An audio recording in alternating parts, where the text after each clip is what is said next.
Chapter 217. Just as everyone was discussing excitedly, a voice suddenly rang out.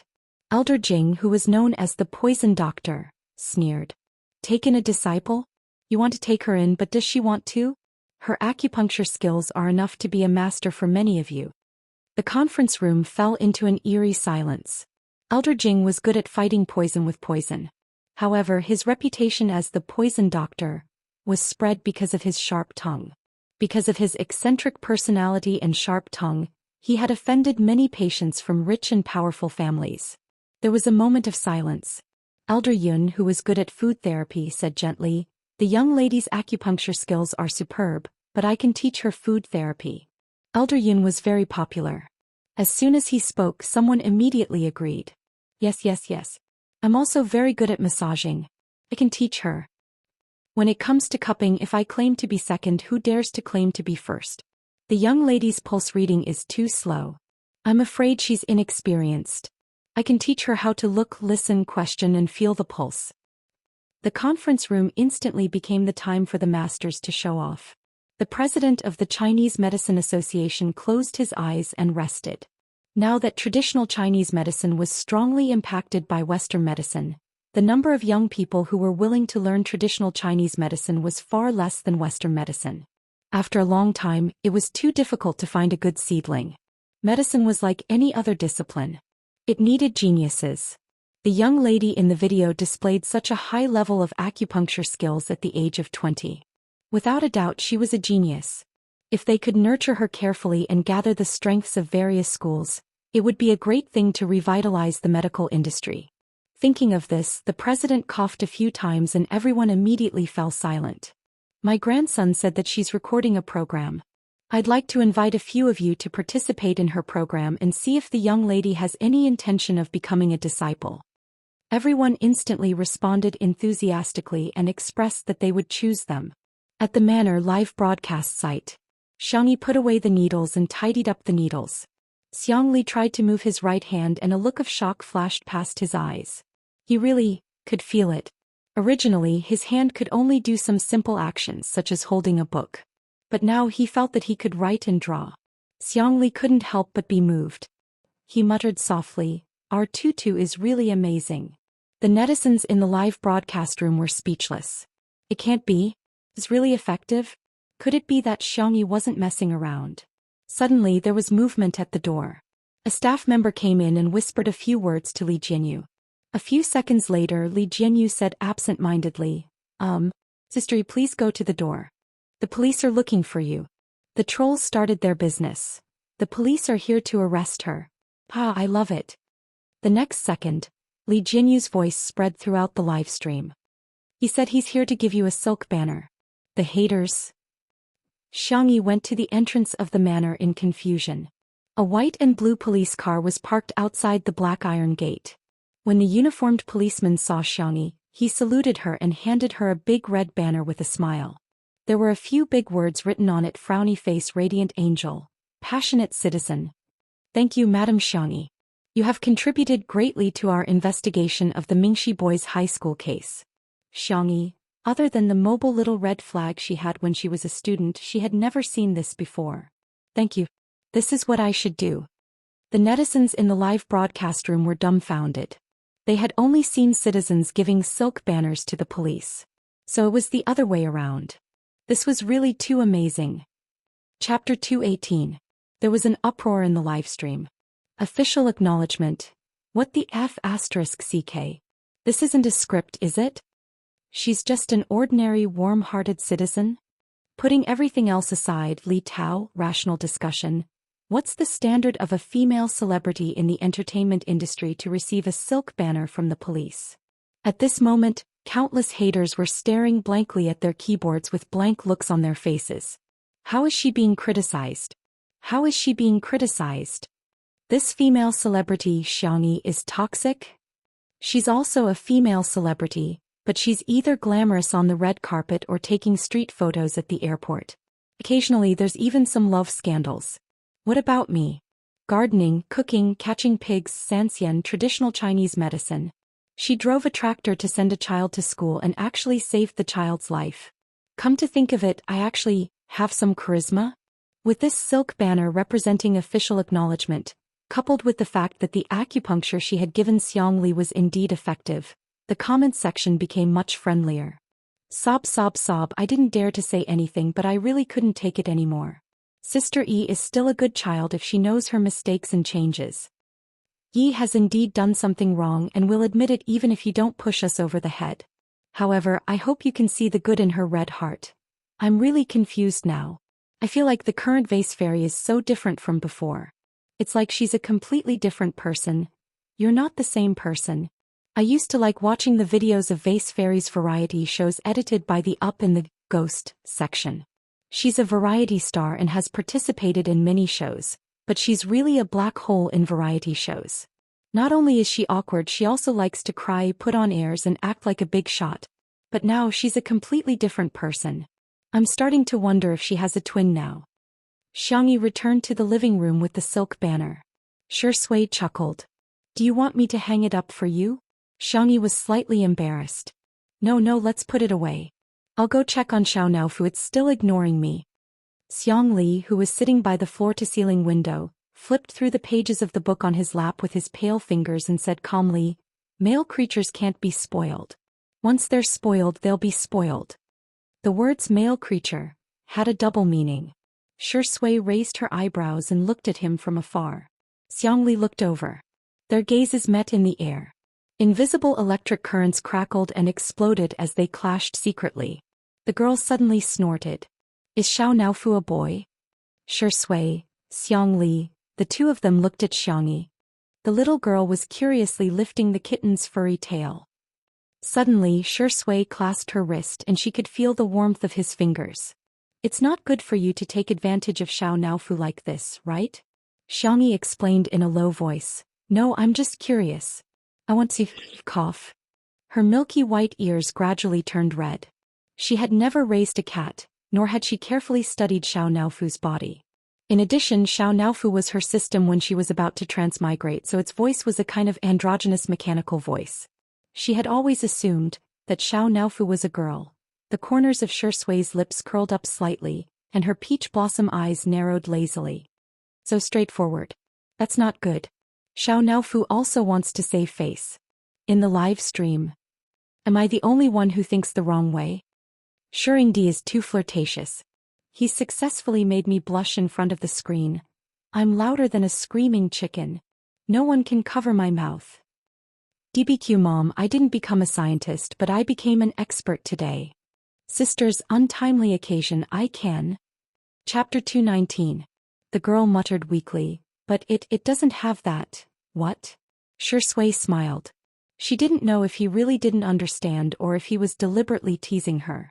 That one, the man's low laughter sounded in her ears. The two were so close that Xiangyi could even feel the vibration of his chest. Her wrist seemed to be gently caressed, and an indescribable feeling of affection arose. She felt a slight itch. She felt restless. Shui leaned over, turned off their microphones and whispered a few words in her ear. Then, as he wished, he saw. The redness on the little rabbit's ears became more prominent. Xiangyi. So that's how it is. Xiao Naofu, who was on the hammock, licked its paws and glanced at Xiangyi in disgust. Stupid woman. Not only could she not tell its gender, but she couldn't even tell how bad the two men in the room were. Especially Shui, the stinky man. Even a dog isn't as good as him. A moment later.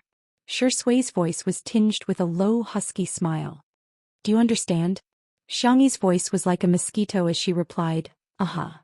Not far away, Xiangli flipped through his book and said coldly, do you think you can hold Tutu's hand just because you want to? He was plotting something. Did he think that Tutu's second brother, was dead? Only then did Xiangyi realize that Shui had been holding her wrist the whole time. As if she had been scalded, she pulled her hand away and said uncomfortably, I'm going to make a cake. Teacher Yin and the others should be back soon. The girl fled into the kitchen. Shui looked at Xiangli and mouthed a few words with his thin lips. His back was to the camera, so the audience in the live broadcast room couldn't see it. However, Xiangli could read lips and easily recognized Shui's words. Don't be angry, second brother-in-law. In Nanqing, men would only call their wife's brother or uncle. Xiangli secretly gritted his teeth. I treat you as my brother, but you want to hit on my sister? Dream on. The manor stretched to the green hills not far away. Xing Guang accompanied his wife for a walk here. He took off his coat and put it on her. Madam, take a rest. The cameraman was filming silently. After returning from Mingxi Boys High School, Xianxia was not in a good state. She tightened her husband's coat and sighed. In life, things don't always go as one wishes. Some people can't get what they want while others can't. I really feel sorry for those children. Xianxia actually liked children very much and had put in a lot of effort over the years. First he sought medical help. Later he even tried praying to God and Buddha. But she still couldn't get pregnant. If she had children, she would treat them like treasures. But how could the parents of those children at Mingxi Boys High School? Xianxia closed her eyes and couldn't bear to continue thinking about it. Xing Guang said gently, children are like fate. We can't force them. We just have to let nature take its course. Xianxia's red lips moved slightly. Perhaps because the incident at Mingxi Boys High School was too emotional, she revealed her inner thoughts. I recently asked a master to prescribe me a prescription. It said that it can increase the chances of pregnancy, but it will be harmful to the body. I may not be able to act anymore. I want to give it a try. Xing Guang objected. No. Your health is the most important thing. The live broadcast room was suddenly filled with curses. Is Xianxia out of her mind? Me? I really don't understand why women like her insist on having children. I'm vomiting. Boys are okay, but women are hopeless.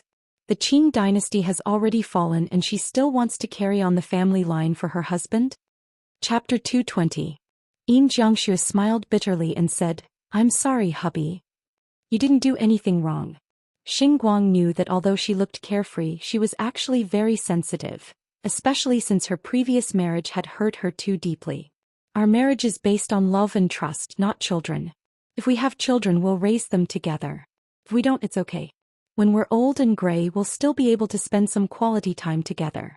Xianxia was amused by his words, and those sentimental and hesitant emotions also dissipated. She suddenly thought of something and said, I heard from Shui that little Xiangyi has medical skills. Why don't I ask her to take my pulse? Xing Guang nodded and said, okay, I'll accompany you. There was another round of mockery in the pop-up comments. Even if you're desperate, you don't have to be like this, do you? I'm dying of laughter. Vase Fairy can't treat any incurable disease, let alone infertility. The female star of the Xiang family is full of brainwashing aura. Anyone who comes within 3 meters of her will be 100% effective. In the kitchen, Xiangyi put the chocolate mousse cake she had made into the refrigerator and waited for it to solidify before it was ready to eat. At the same time, there was a ding sound from the oven, indicating that the cupcakes she had made were ready. Xiangyi took out a plate and carefully decorated each with cream and cherries. She was done. She brought the cupcakes to the living room on a tray. Everyone else's cupcakes were of normal sweetness while Xiang Yi's had a low-sugar flavor. Xiang Li took a sip and a smile appeared on his face. As expected, Bunny still remembered his taste. Wow, little Xiangyi, you made a cake. Jiangxue, who had just returned from outside, saw the cake and her eyes lit up. Ah, but I've been on a diet lately, Xiangyi said. Shall I make you a low-sugar one? Jiangxue waved her hand and said, No, I'll just take one bite. He picked up a cupcake and ate it. The fruit was fresh, the cream was dense, and the cake was sweet and fragrant. The combination was soft and delicate, yet it didn't lose its texture. It was delicious. Thus, one bite became many bites. She stuffed the dessert into her mouth and said vaguely, Little Xiangyi, you must be a professional dessert chef. As a chef, she naturally felt a sense of accomplishment when the food she made was liked so much. Xiangyi smiled and made a cup of black tea for her. The cake was slightly sweet, and the slightly strong black tea instantly highlighted the taste of the cake. The next second, Xing Guang's half-eaten cake was also snatched away by her. Madam, don't you want to lose weight? Xing Guang helplessly asked. Shh. Lower your voice, don't let my fat hear you. As long as I eat fast enough, the fat won't be able to catch up with me. Xing Guang. Ha, Teacher Yin, you're definitely the king of 2 under 1 roof.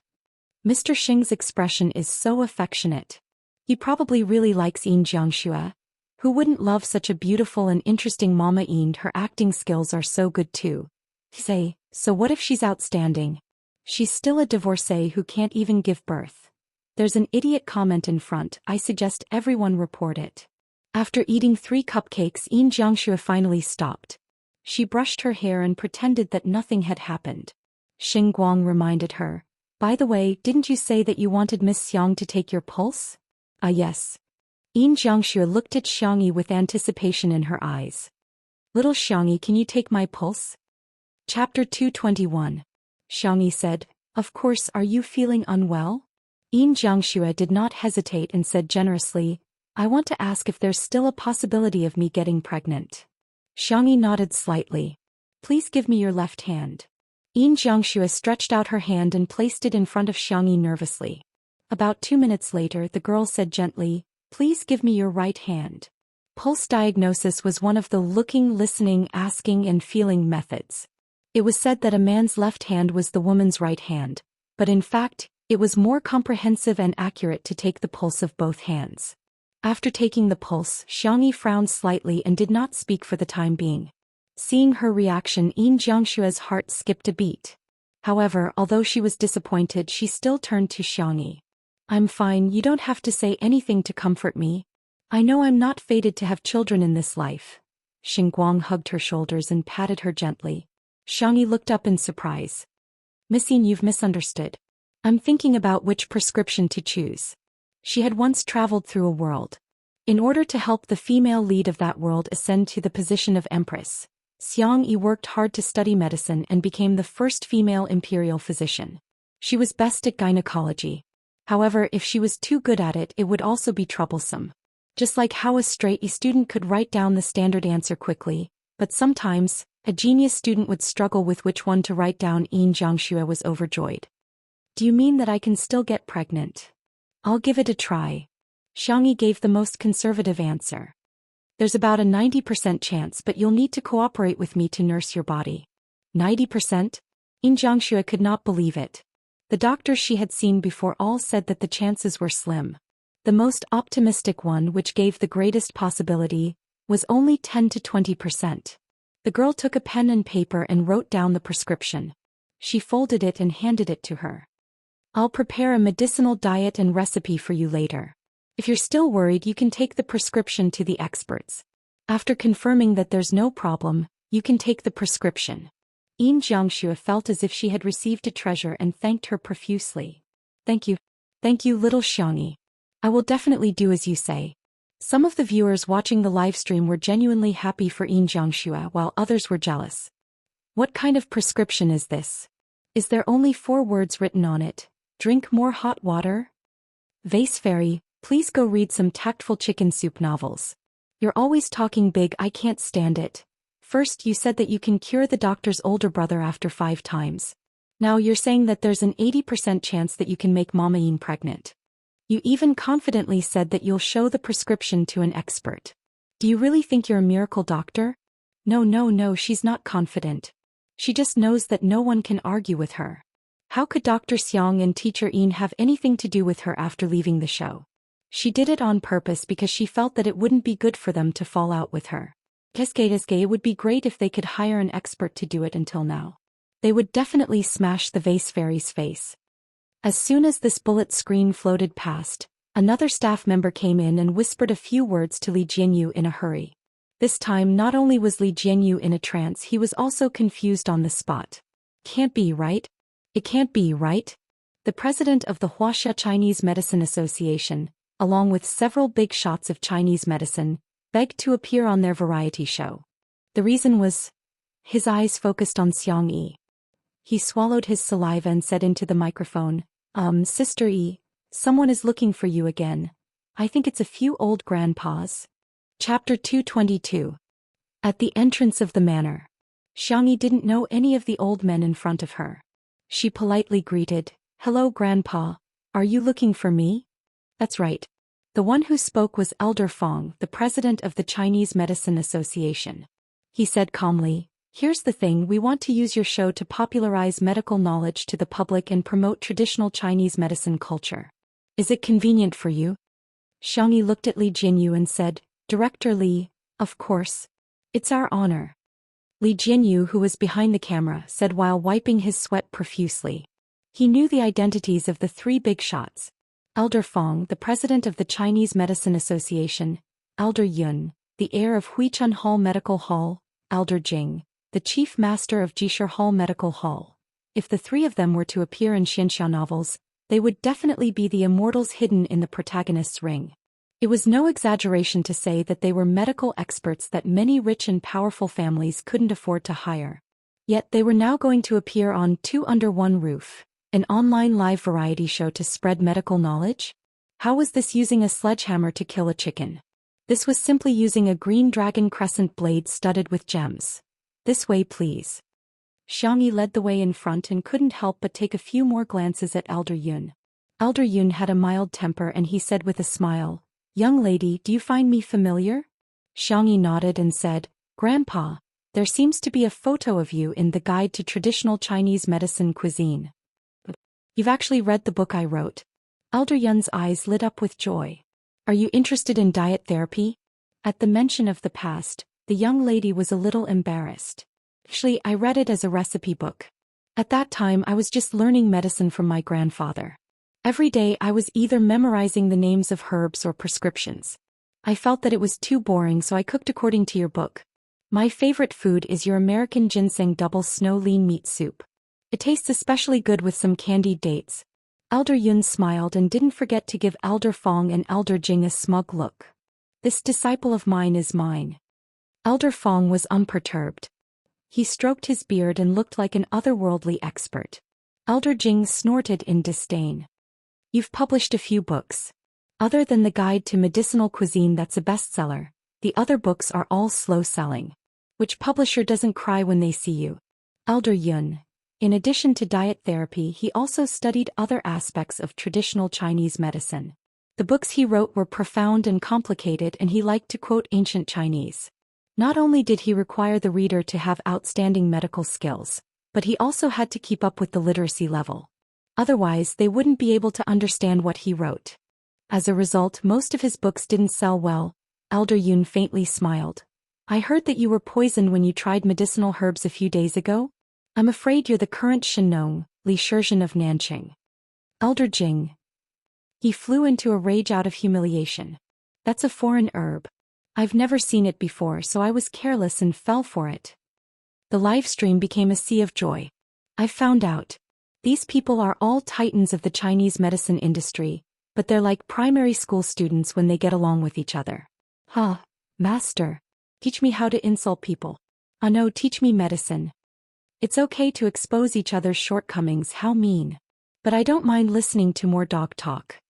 When everyone entered the living room, they naturally exchanged a few pleasantries.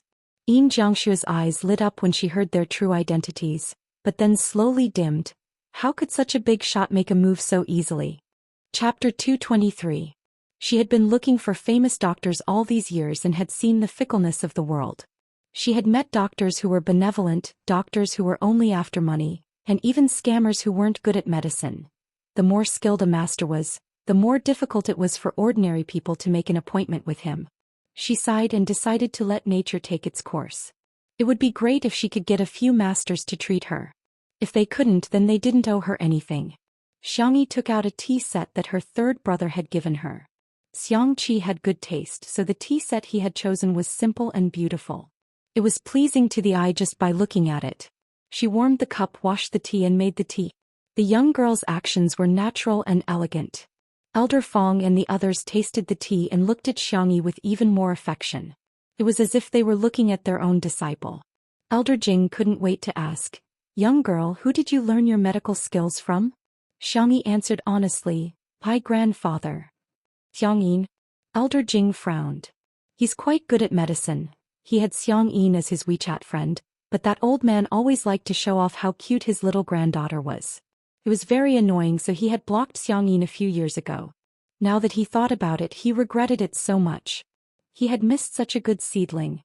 Elder Yun took a sip of tea and said, "It's rare to hear you praise someone. I thought you were too short of vocabulary and had never learned any commendatory words." Elder Jing retorted, "Commendatory words are used to praise people. Elder Yun was speechless. Seeing that the two old friends were about to quarrel again, Elder Fong rubbed his forehead and said, "All right, don't forget about business." The two old men instantly shut their mouths and stared at Xiangyi with burning eyes. The young girl instinctively shrank behind her brother. Xiangli lowered his eyes and drank the tea.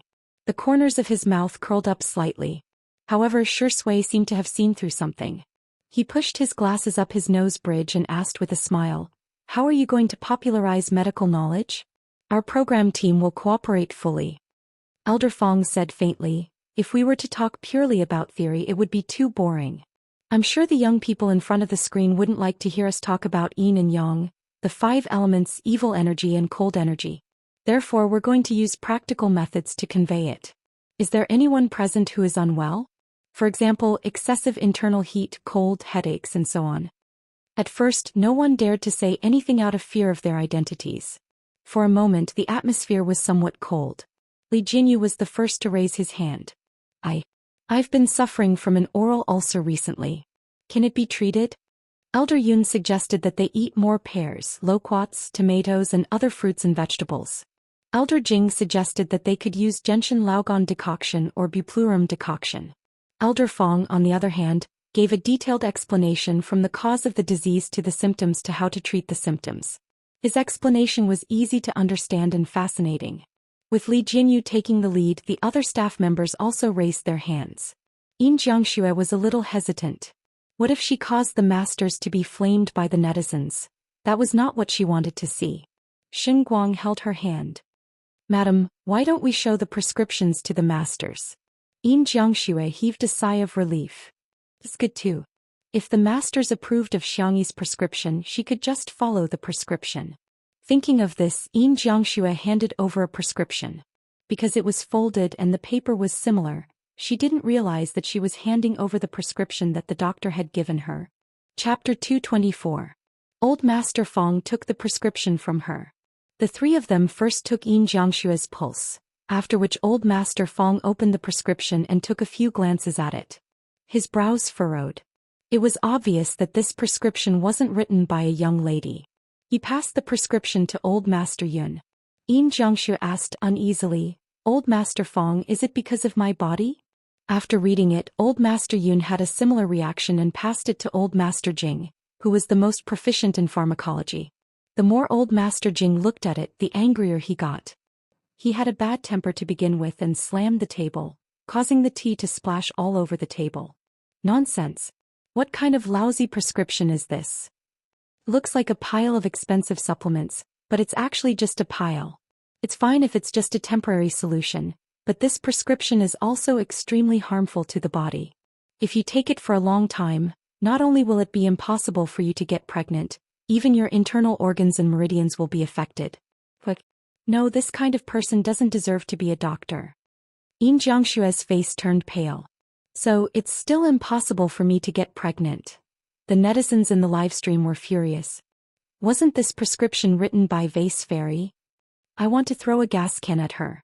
She's treating human life like grass. She's deliberately trying to kill someone.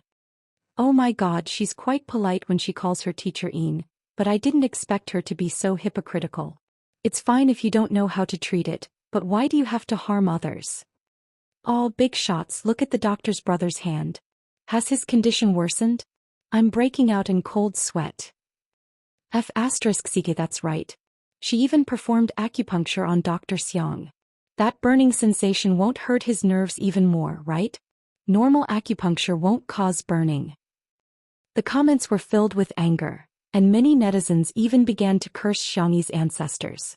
At the critical moment, Shui narrowed her eyes and said in a calm voice, "Mama Yin, that prescription wasn't written by Sister Yi, right?" As soon as she said that, someone angrily retorted in the comments. "Why does Shui always defend Vase Fairy? How dare he lie like that? She clearly wrote the prescription just now. Does she think that the tens of millions of viewers in the live stream are blind?" Yin Jiangxue was stunned for a moment.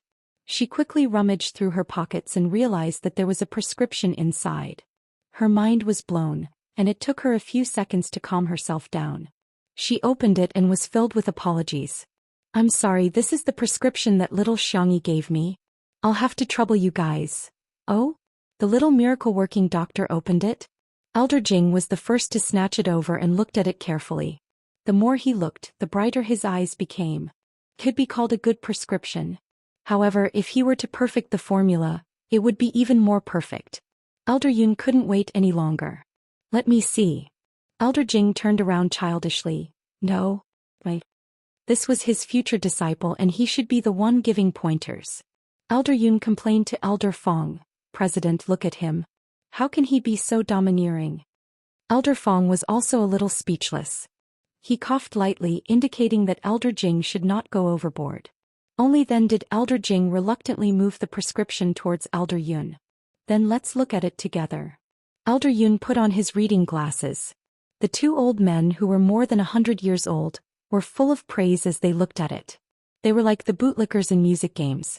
This handwriting is as sweet as a tree and as gentle as a breeze. The combination of these herbs is novel and unique. This dosage is also very mild. It's best to use it to nourish the body.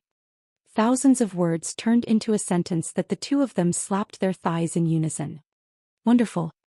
Chapter 225. That was followed by the exclamation of wonderful. The netizens in the livestream were dumbfounded. The vase fairy wasn't the one who wrote the first prescription that was criticized? The vase fairy was the one who wrote the second prescription that was praised so highly.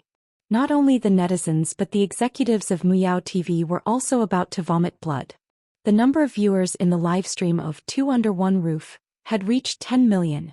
The executives also received news that many national brands had begun to contact Two Under One Roof. At first no one was interested, but now they were scrambling for sponsorship. It was said that the highest bid had already reached 50 million yuan in sponsorship fees. And a variety show could have multiple brand sponsorships at the same time. On the other hand, eating well for all three meals, which they spent hundreds of millions to invite Shui and Pop Queen Jiang Yun, still had a lukewarm 4 to 5 million viewers. At the beginning, the idea of Two Under One Roof was proposed by Li Jinyu, and Li Jinyu was forced to leave. The station head's face was dark and cold as ice as he stared at a certain figure at the conference table. That person was the executive who defended Qin Mian and forced Li Jinyu to leave. Because of his actions, the station was now losing at least a few 100 million yuan. If Li Jinyu had stayed, wouldn't the success of Two Under One Roof now belong to Muyao TV? The station head flew into a rage and told the executive to get lost on the spot.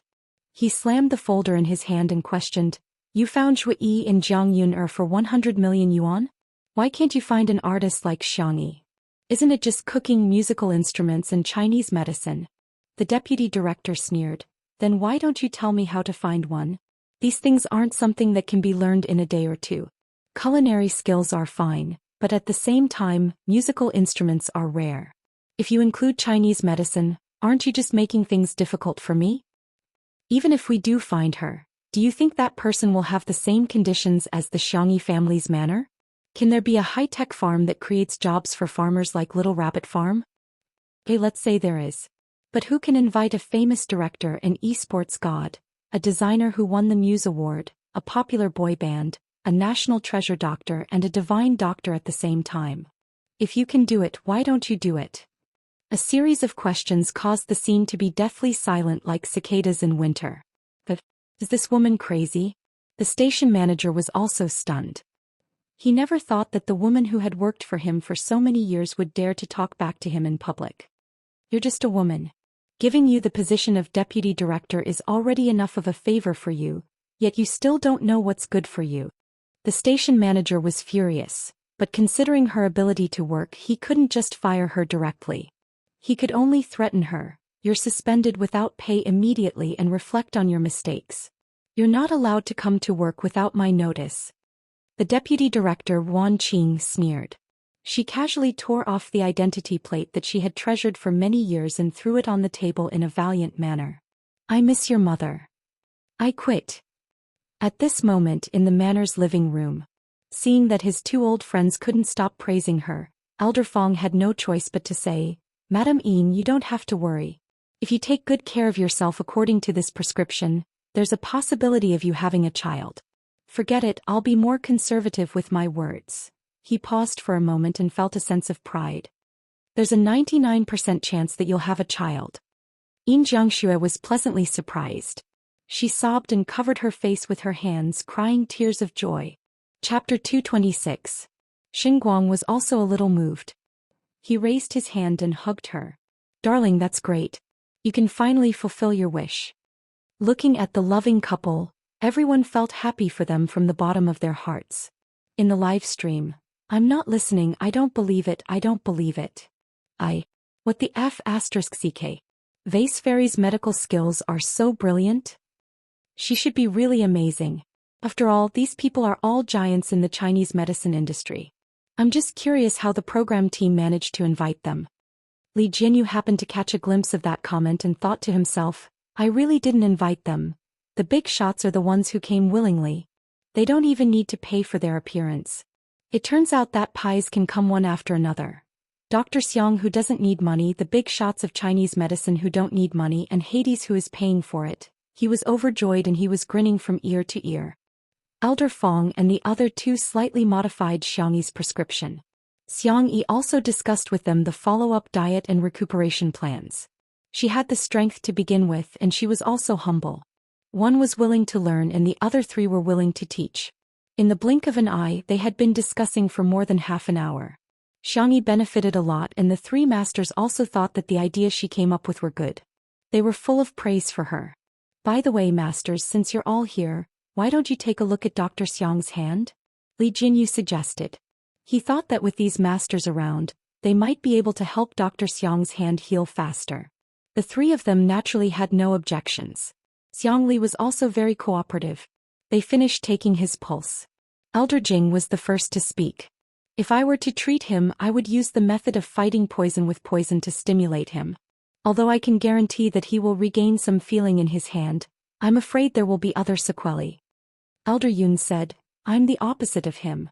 The method I can think of is too gentle, but it will take too long. You're in the scientific research field and time is too precious.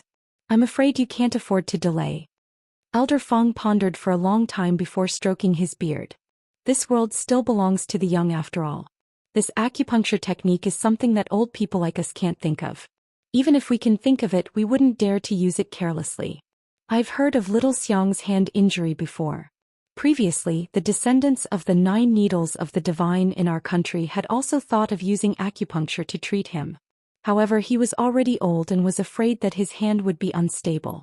The younger generation wouldn't be able to take over, so they didn't dare to do it and delayed it for a long time. Elder Fong spoke at a leisurely pace like a kind grandpa telling a story. Everyone listened attentively. In the end he suddenly changed the topic. Now that I think about it, it's actually a good thing. Because my little disciple's acupuncture technique is even better. It was even more ingenious. Moreover, it would solve the root cause. It's even more effective. Everyone. What the hell? Elder Fong, did you receive money to advertise?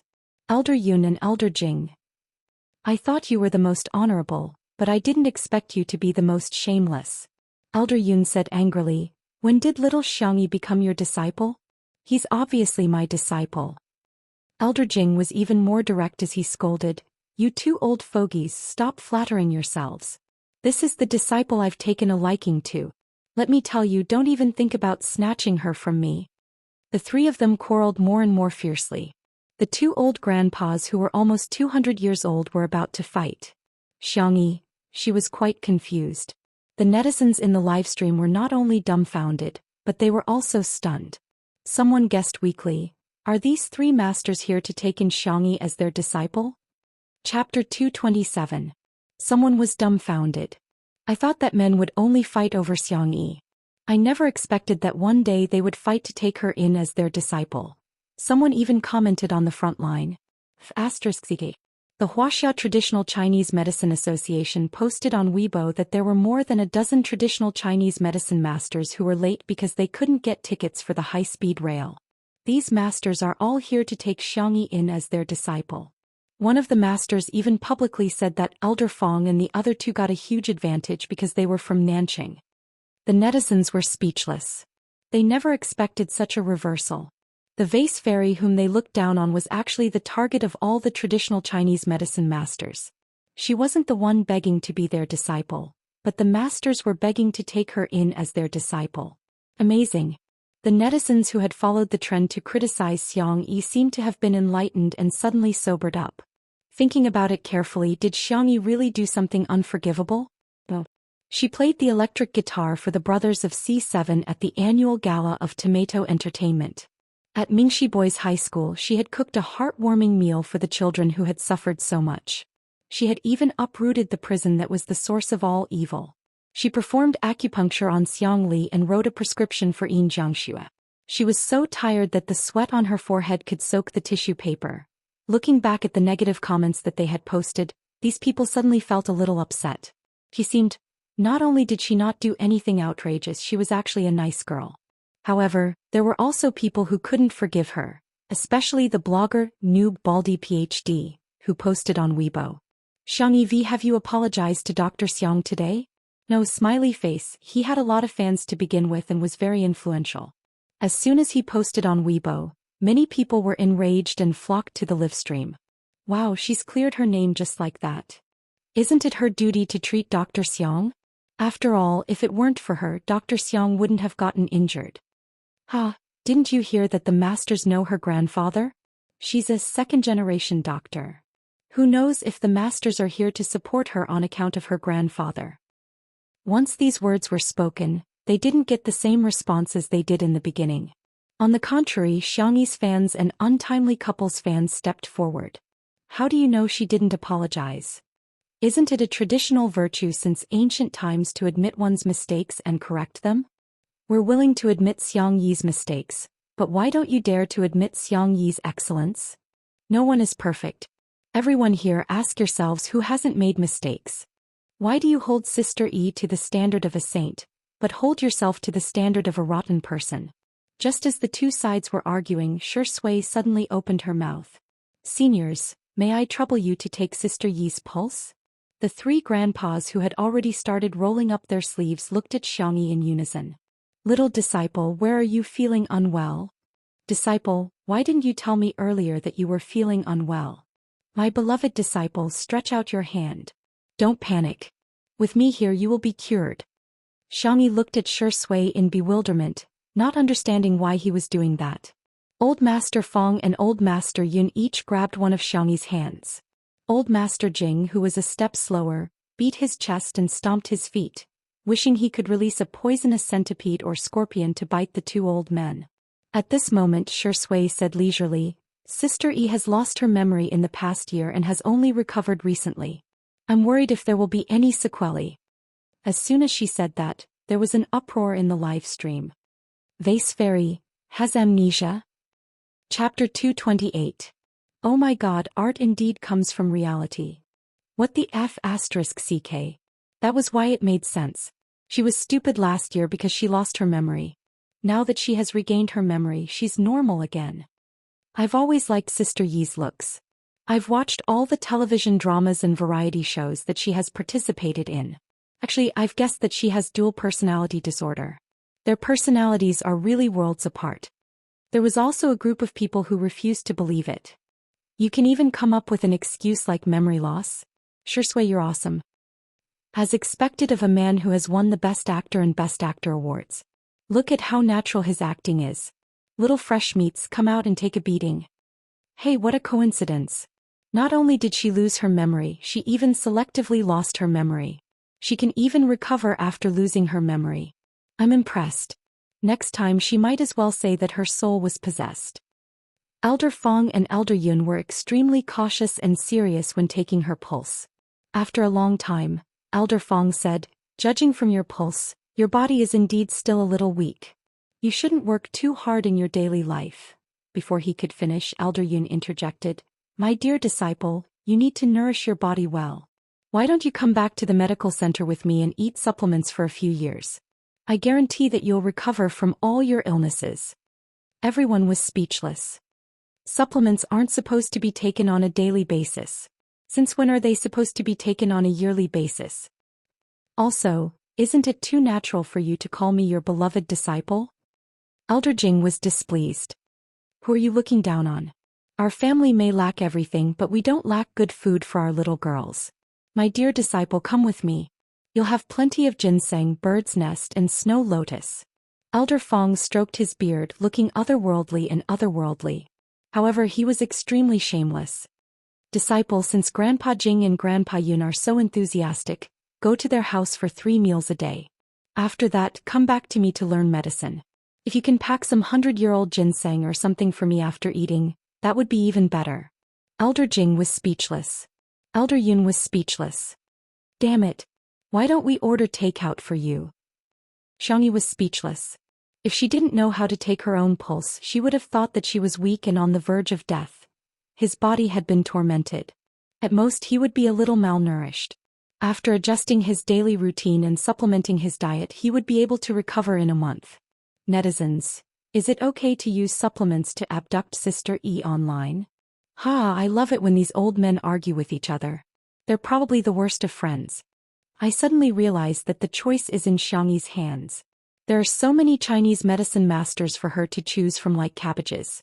I'm so jealous. Hee, a weak body doesn't prove that you've lost your memory. No matter how amazing Chinese medicine is, it can't reverse time and reverse memory loss. At this moment, Xiangli pulled out a black-covered notebook from his backpack. The netizens in the livestream were very curious. Is the notebook of a big shot like the doctor's brother full of scientific research secrets? The next second he opened his notebook and took out a few pieces of folded A4 paper from it. He asked politely, "Sir, I'm sorry. This is Tutu's medical record. Can it be used as a reference?" Netizens. Why would a scientific researcher who was a national treasure carry the medical records of a female artist in the entertainment industry with him? Following his movements, an ID photo fell out of the notebook. The camera happened to capture the photo. A young girl with 2 ponytails and no makeup was smiling sweetly at the camera. Damn it, why does this woman look exactly like Xiangxia? Chapter 229. Apart from Shui, no one else at the scene noticed this little episode. Xiangli calmly picked up the ID photo and put it back into his notebook as if nothing had happened. The netizens watching the live stream were extremely excited. Does Xiangli fancy Xiangxia? I think Xiangli doesn't look at Sister E the way a man looks at a woman. Instead, it's the way a brother looks at his sister. Speaking of that, I, a fan of the untimely couple, can't help but say that Shui is staring at his wife like a maniac today. The 3 masters studied Xiangxi's medical record. Amnesia is a disease caused by trauma to the brain. One's consciousness, memory, identity, or normal integration with the environment are all damaged. Old Mr. Fong frowned and said, "At present, there are no clear treatment measures for amnesia, and acupuncture therapy is not very mature either." Old Mr. Fong continued, "However, since she can recover, it means that her condition is improving. She just has to pay more attention in the future and slowly recuperate." With the medical record as evidence and old Mr. Fong's statement, the public opinion in the livestream was completely reversed. So it's because of amnesia. It's been so hard on Xiangxia. She's taking the blame for herself. No wonder her personality is so different. When she lost her memory previously, she was really annoying. Now that she has regained her memory, she's quite adorable. Many netizens had accepted the fact that Xiangxia had lost her memory for a year. However, there were also some who couldn't accept it. They've really put in a lot of effort to clear Vase Fairy's name. Even if she has amnesia, she's still the same person. It means that she's just pretending to be gentle on the surface. She's subconsciously a B*T. TSK after a murderer kills someone, can he also say that he killed someone because he lost his memory and shouldn't be responsible for it now that he's awake? In the manner. Xiangli naturally put his arm around Xiangxi's shoulder and thanked old Mr. Fong and the others. "Thank you so much, seniors." Xiangxia twisted her neck stiffly and looked at him in disbelief. Xiangli suddenly flicked her forehead and said, "I'm sorry, it's my fault." Huh. Why is Xiangli apologizing to me? It's my uselessness that caused our Tutu to be misunderstood. If I was a little stronger, I wouldn't have hurt my hand. Xiangxia panicked. No, it's because... She suddenly froze, not knowing how to explain. Xiangli tried to smooth things over. When you lost your memory, your mind was like that of a toddler. If I didn't save you, the consequences would have been unimaginable. You were scared out of your wits at that time. I didn't take those words to heart. I've never regretted saving you. Everything was a rational choice. I hope you won't blame yourself for it. It's just a hand. It's not as important as your life. He said it casually, as if the suffering he had suffered in the past year was nothing at all. Xiangyi's eyes reddened. Second brother. Was he going to take all the responsibility on himself? The netizens in the livestream were also stunned. No way, right? Is Dr. Gidge so lovey-dovey? The next second, don't cry. His tone was helpless and gentle as he gently rubbed his finger against the tears at the corners of her eyes. Coaxing you is much harder than solving problems. Others may think that you're a bad person, but in my eyes, our Tutu is the best sister in the world. Chapter 230. After a few seconds of silence in the comments section, a dizzying barrage of pop-up comments flooded in. Brother? Biological brother? This is going to be the hottest topic of the year. I told you they're biological siblings. Exactly, Xiangli and Xiangyi sound like their family. Stop trying to be wise after the fact. You guys were the ones who scolded them the most just now. How pretentious. Were you born in a plastic bag?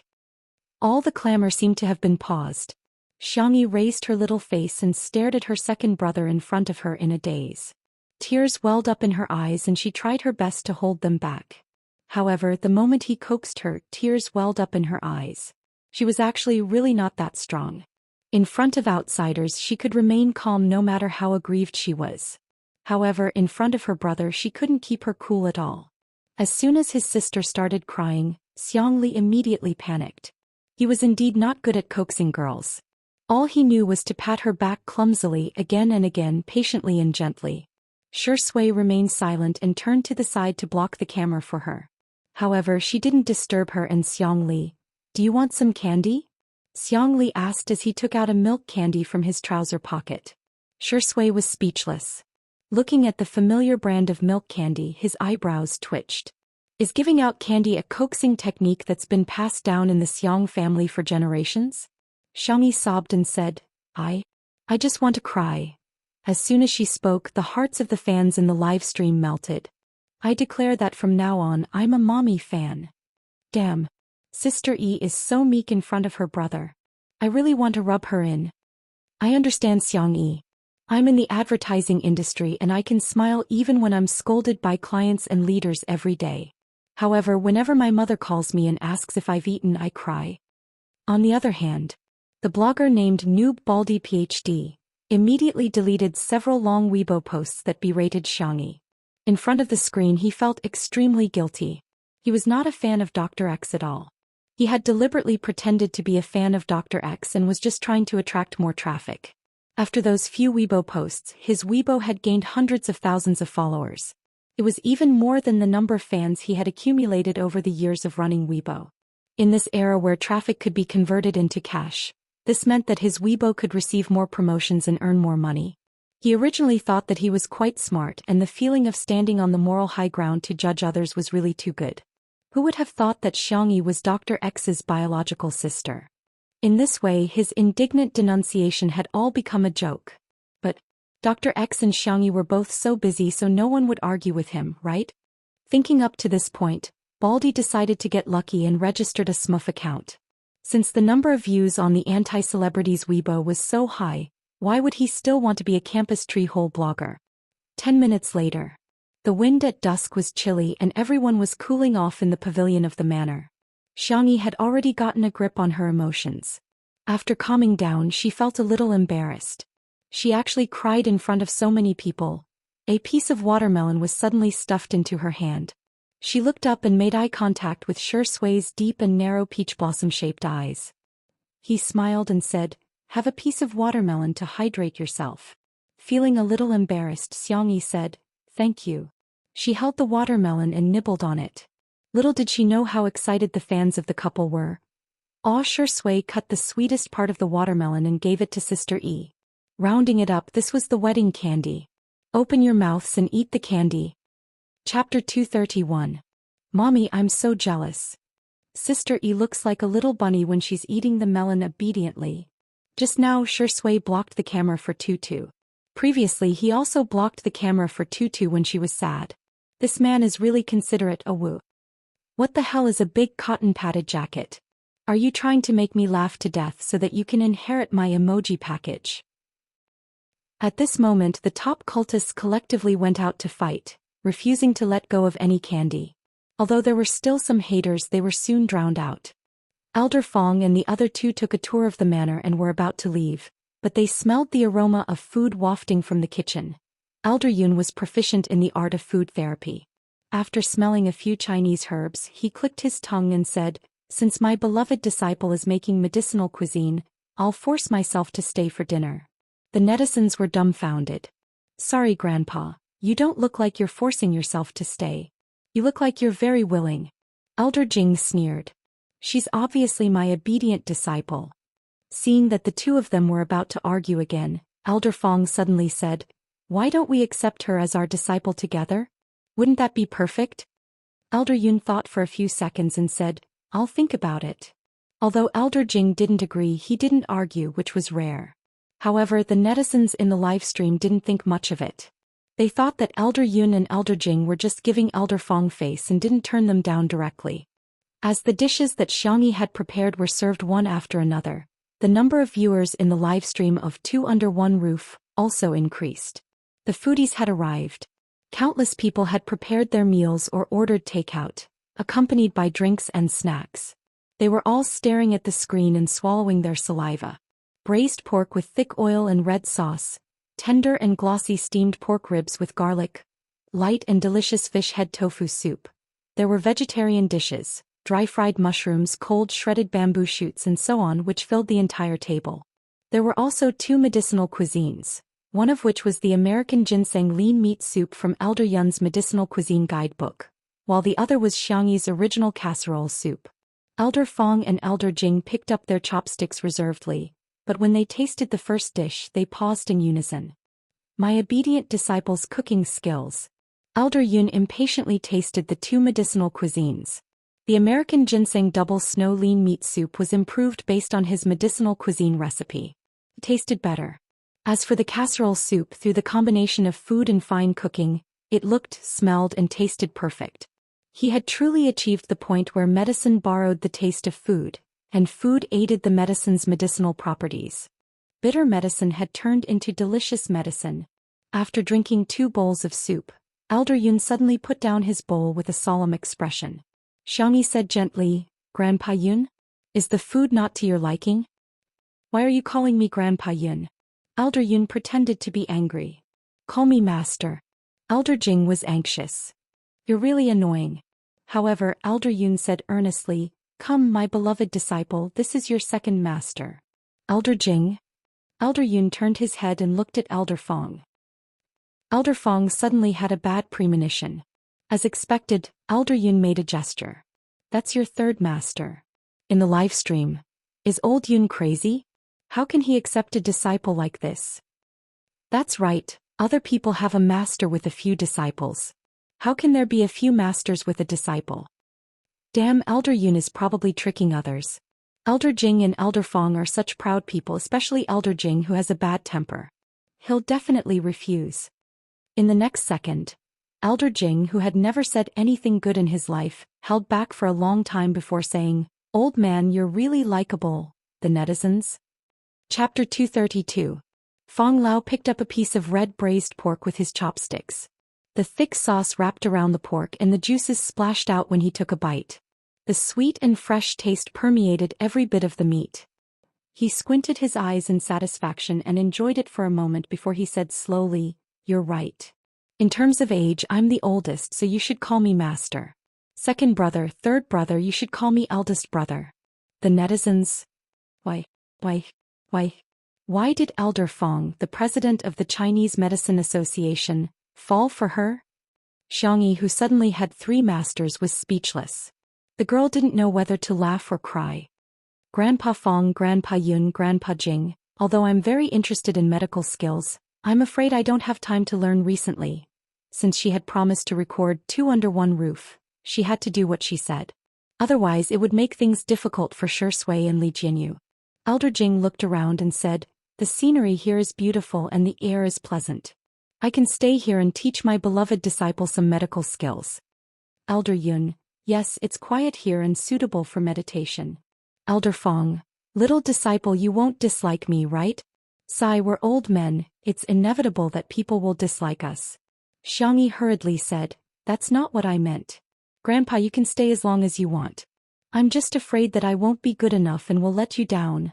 Elder Fong had been waiting for her to say that. He winked at his entourage and someone immediately brought over a brocade box and respectfully placed it in front of Xianxia. Xianxia opened the box to see a piece of high-quality ginseng inside. At a glance, it was at least a few decades old wild ginseng. Grandpa Fong, I can't. Xianxia wanted to decline politely, but she heard Elder Fong say calmly, it's a gift for you. You can eat it as a snack. It's not something expensive. The netizens. Eat ginseng as a snack? I'm kneeling to the big boss. Those who don't know better would think he gave her a carrot. I've seen a ginseng of similar size sold for 6 figures. Elder Yun also had someone bring over a gift. A box of Tianshan snow lotus. Before Xianxia could open her mouth, he calmly said, don't be so courteous with your master. Drink the flower tea to dispel coldness, remove moisture and beautify your complexion. The netizens were speechless. Snow lotus, flower tea. Forget it, I'll turn my mic off. Only Elder Jing's eyes widened like copper bells. These 2 scheming old men. You actually prepared a greeting gift behind my back. He had never fawned over anyone in his entire life and he didn't know the ways of the world. How could he have thought of bringing a greeting gift for his obedient disciple? Seeing the little girl's flattered look in front of the ginseng and snow lotus, Elder Jing's heart ached. What kind of good thing was this? What was there to be at a loss about accepting such a small thing? The old man snorted and took out a card from the pocket of his tang suit. Here, swipe whatever you want to eat at our restaurant. The card he pulled out was the Ji Shi Tang Pharmacy's nationwide internal card. Netizens commented, at this moment old Jing looks like the overbearing grandfather of the overbearing CEO in novels. Elder Fong. Elder Yun. Oh no, I've been outdone. Elder Jing put his hands in the pockets of his tang suit. He first glared fiercely at Elder Fong and Elder Yun, then looked at Xianxia and smiled childishly. Chapter 233. Xianxia did not want to dampen their spirits, so she had no choice but to accept the gifts from her grandfathers. Oh no, her masters. She thought to herself that she would give them a suitable gift in the future. Seeing that the young lady had accepted the gifts, the 3 masters heaved a sigh of relief. This meant that the young lady had acknowledged them. The atmosphere at the dining table became more harmonious. Suddenly, there was a strange sound coming from the depths of the garden.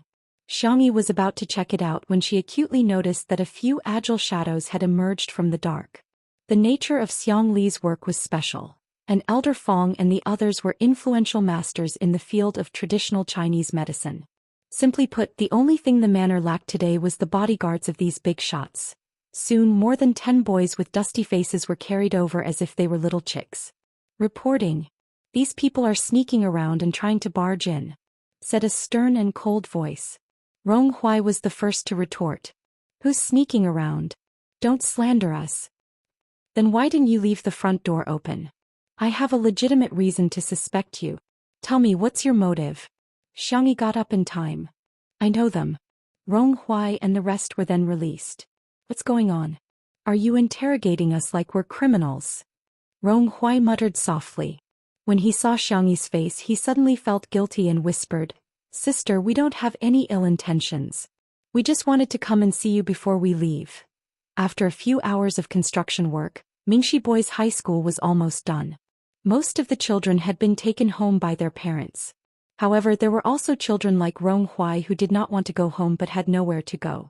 Probably because of the fledgling complex, they all had similar subtle feelings for Xianxia. It was as if they could draw a sense of security from her. Xianxia crossed her arms. It's already so late.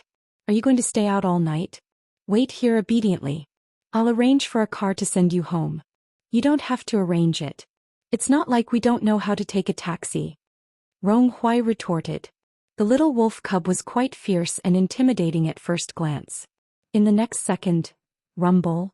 Rong Huai's stomach growled. The atmosphere became extremely awkward. Xianxia turned her face away. She tried to hold it in for a few seconds, but in the end she couldn't help but burst out laughing. As soon as she laughed, even Rong Huai's underlings betrayed him and laughed mercilessly. Rong Huai's ears turned red as he gritted his teeth. What's so funny? It's not funny at all. Little did she know that the netizens in the livestream were laughing like crazy. Ha ha ha, incompetent rage. Little brother must be shy. He wants to see Sister E bully him. Seconded. Although I like E who is meek and gentle in front of her brother, I like E even more when she's cool in front of her brother. Xianxia finally managed to control her expression. Ahem, you didn't have dinner? A child in the crowd said shyly, this place is too remote. There's no place to eat nearby. When Xianxia heard this, she said helplessly, then we'll leave after we finish eating. Go to the tool room and get a stool for each of us to sit here. Rong Huai recalled how tired she looked when she was cooking in the afternoon and immediately panicked. Who wants to eat your cooking? I don't want to eat at all. Someone behind him said, but you ate 8 buns made by sister for lunch, and even poured out the last few drops of seaweed and egg drop soup. Rong Huai yelled, "Oh, shut up." Chapter 234. He turned around and met Xiangyi's smiling eyes.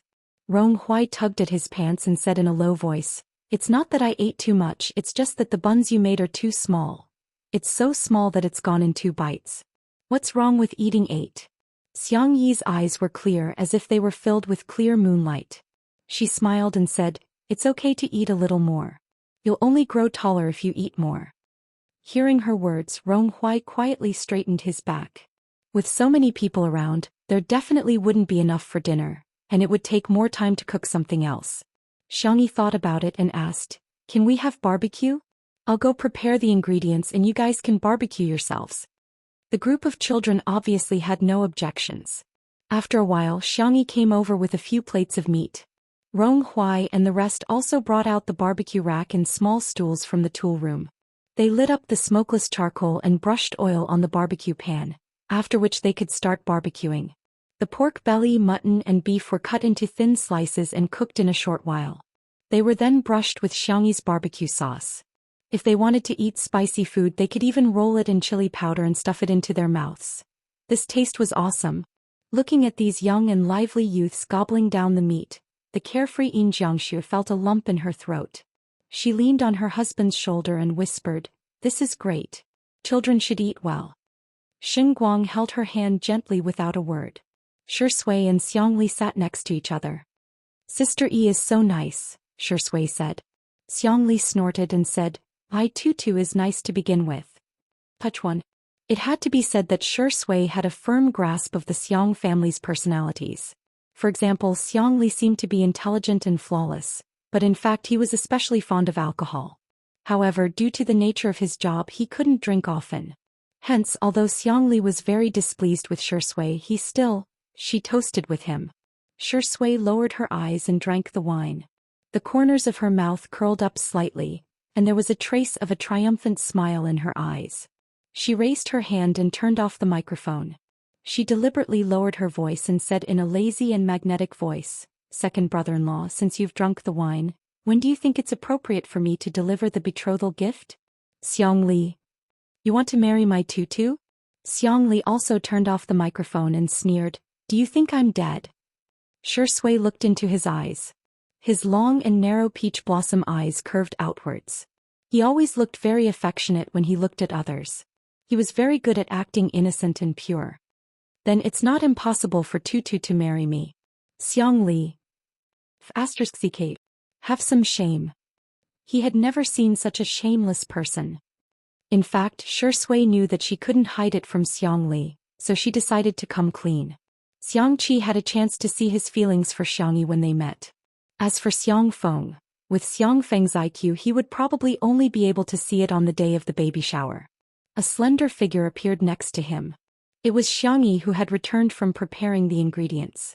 Shui chuckled. Thank you for your hard work. It's nothing. I just cut some meat. They washed the vegetables themselves. Xiangli suddenly stood up and patted Shui on the shoulder. Change seats with me. Bastard, don't even think about coveting my sister. Shui kindly changed seats with him.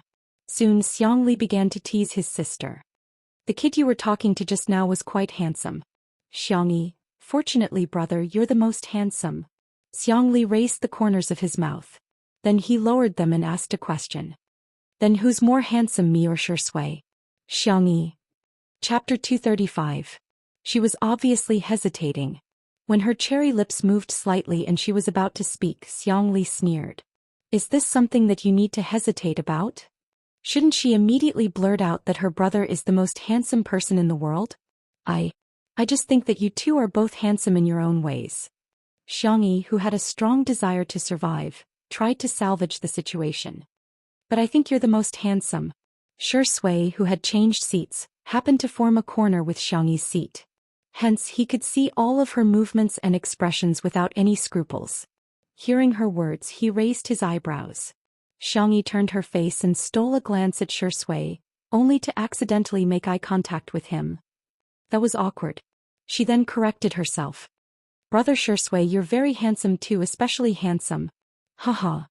Xiangli laughed coldly. The livestream viewers burst into laughter because of the conversation between the three of them.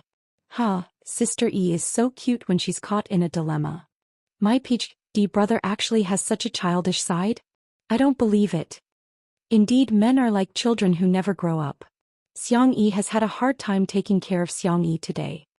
Xiangyi was conflicted for a while before asking weakly, Brother, do you think Brother Shui is handsome? Xiangli said, he's ugly. Shui's expression remained unchanged. However, Xiangyi said seriously, Brother, you're stepping on him. It's wrong to praise him and step on him. Walla, Xiangli's heart cracked. She's protecting that dog of a man just like that? Also, you're obviously lying through your teeth. Brother Shui is indeed very handsome. Walla, Xiangli's heart was completely shattered. Xiangli was furious. He picked up the glass of wine and downed it in one gulp. Xiangyi was a little nervous. Brother, are you angry? A certain actor's entire body was filled with the fragrance of green tea. Sister, it's all my fault. I made Xiangli unhappy. Don't worry about it. Just let him do whatever he wants. I don't mind at all. Xiangyi said subconsciously, how can I blame you? Xiangli became even angrier. Feng Lao and the others were all young. After the meal, they chatted for a while before Xiangyi took them to the guest room to rest. The group of youths were still barbecuing, but Xianxia was talking to Ronghuai. No one knew what they were talking about, but Ronghuai suddenly looked at Shui and stared at her for a few seconds before quickly looking away. Rong, your face is made for the big screen. You should really consider entering the entertainment industry. Xianxia said with a smile. Perhaps it was fate, but she found Ronghuai particularly pleasing to the eye. She could not help but give him a few pointers. I heard that your cultural results are not particularly good. If you start preparing for the arts exam now, you can make it in time. Ronghuai pursed his lips and said sullenly, Thank you, I'll consider it seriously. He was a little hooligan, but he could tell right from wrong. He could sense Xianxia's kindness. Let's add each other on WeChat. If there's anything you don't understand, you can ask Auntie. After the two of them added each other as friends, Ronghuai suddenly asked softly, Auntie can I become as capable as him? He refused to say Shui's name awkwardly, but his eyes landed on Shui. Xianxia touched the wolf cub's head and said, Anything is possible, but are you interested in acting? I can recommend a few schools to you then. Ronghuai did not answer, but he already had an answer in his heart. He just wanted to be closer to someone, just a little closer. Until standing at a position where he could stand shoulder to shoulder with her. Chapter 236. It was getting late at night. Xiangyi came out of the villa, only to find that the courtyard was still too dark with only a few street lamps and the lights from the production crew. She went to the tool room and dug out a few handmade lanterns that she and her brothers used to make. Ronghuai and the others came over. Wow, there are actually lanterns with candles now. Sister, do you want to hang this? Do you want a ladder? Xiangyi said, No, you can just pass it to me. But can you reach it? Before he finished speaking, Xiangyi climbed up a tree skillfully, her movements as fast as those in Wuxia movies. The teenagers? The netizens? Are you there? Xiangyi, do you know that your fairy persona has been ruined? Damn. I thought Sameo Gu and Sanmao Gu were fast enough, but I didn't expect Sister E to be the fastest. I suddenly remembered that Xiangyi got injured because he went rock climbing with Xiangyi. The Xiang family actually has such an ancestral skill. If you don't share it, you're not Chinese. The group of boys opened their mouths so wide that eggs could almost be stuffed in. Xianxia said calmly, "Give me the lantern." Rong Huai, who was the tallest, handed her a lantern in a daze. She hung it up, lit it, and then Xianxia climbed to the next tree. After hanging the lantern, the courtyard not only became brighter, but it also added a touch of warmth. The warm light of the lantern spread out, and a few moths gathered and bumped into it without hesitation. It was rare for Xiangli to indulge himself that night. He drank too much and leaned back on the recliner in a drunken stupor. The top 2 buttons of his shirt were unbuttoned, revealing some of his fair skin and thin collarbones. The red mole at the end of his eye looked even more alluring. Xiangli drank a lot with him too. Although her head was dizzy, she was somehow sober. Jiangxue picked up a ukulele. She hadn't touched a musical instrument in a long time and her hands were a little rusty.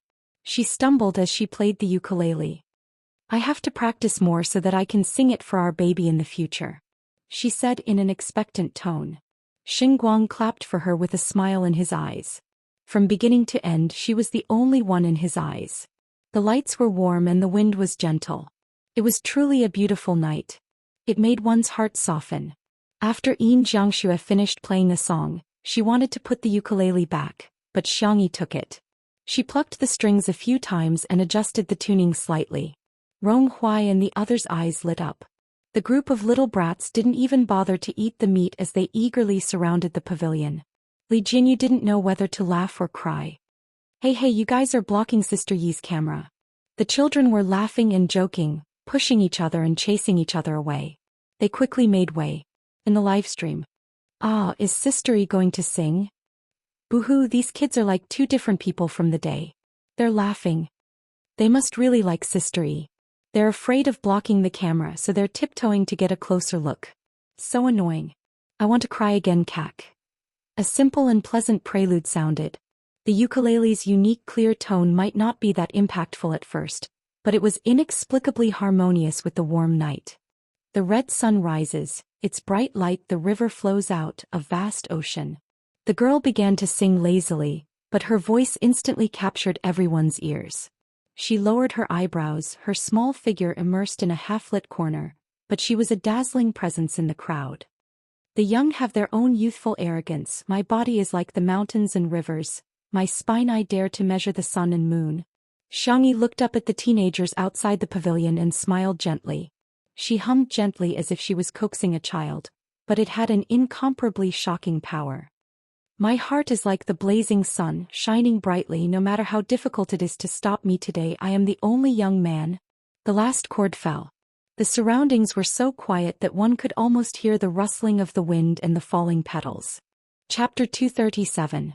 Even the comment section of the livestream had decreased significantly. There was a moment of silence. The comment section of the livestream exploded. "I'm crying out loud. I don't know why, but I just feel like crying.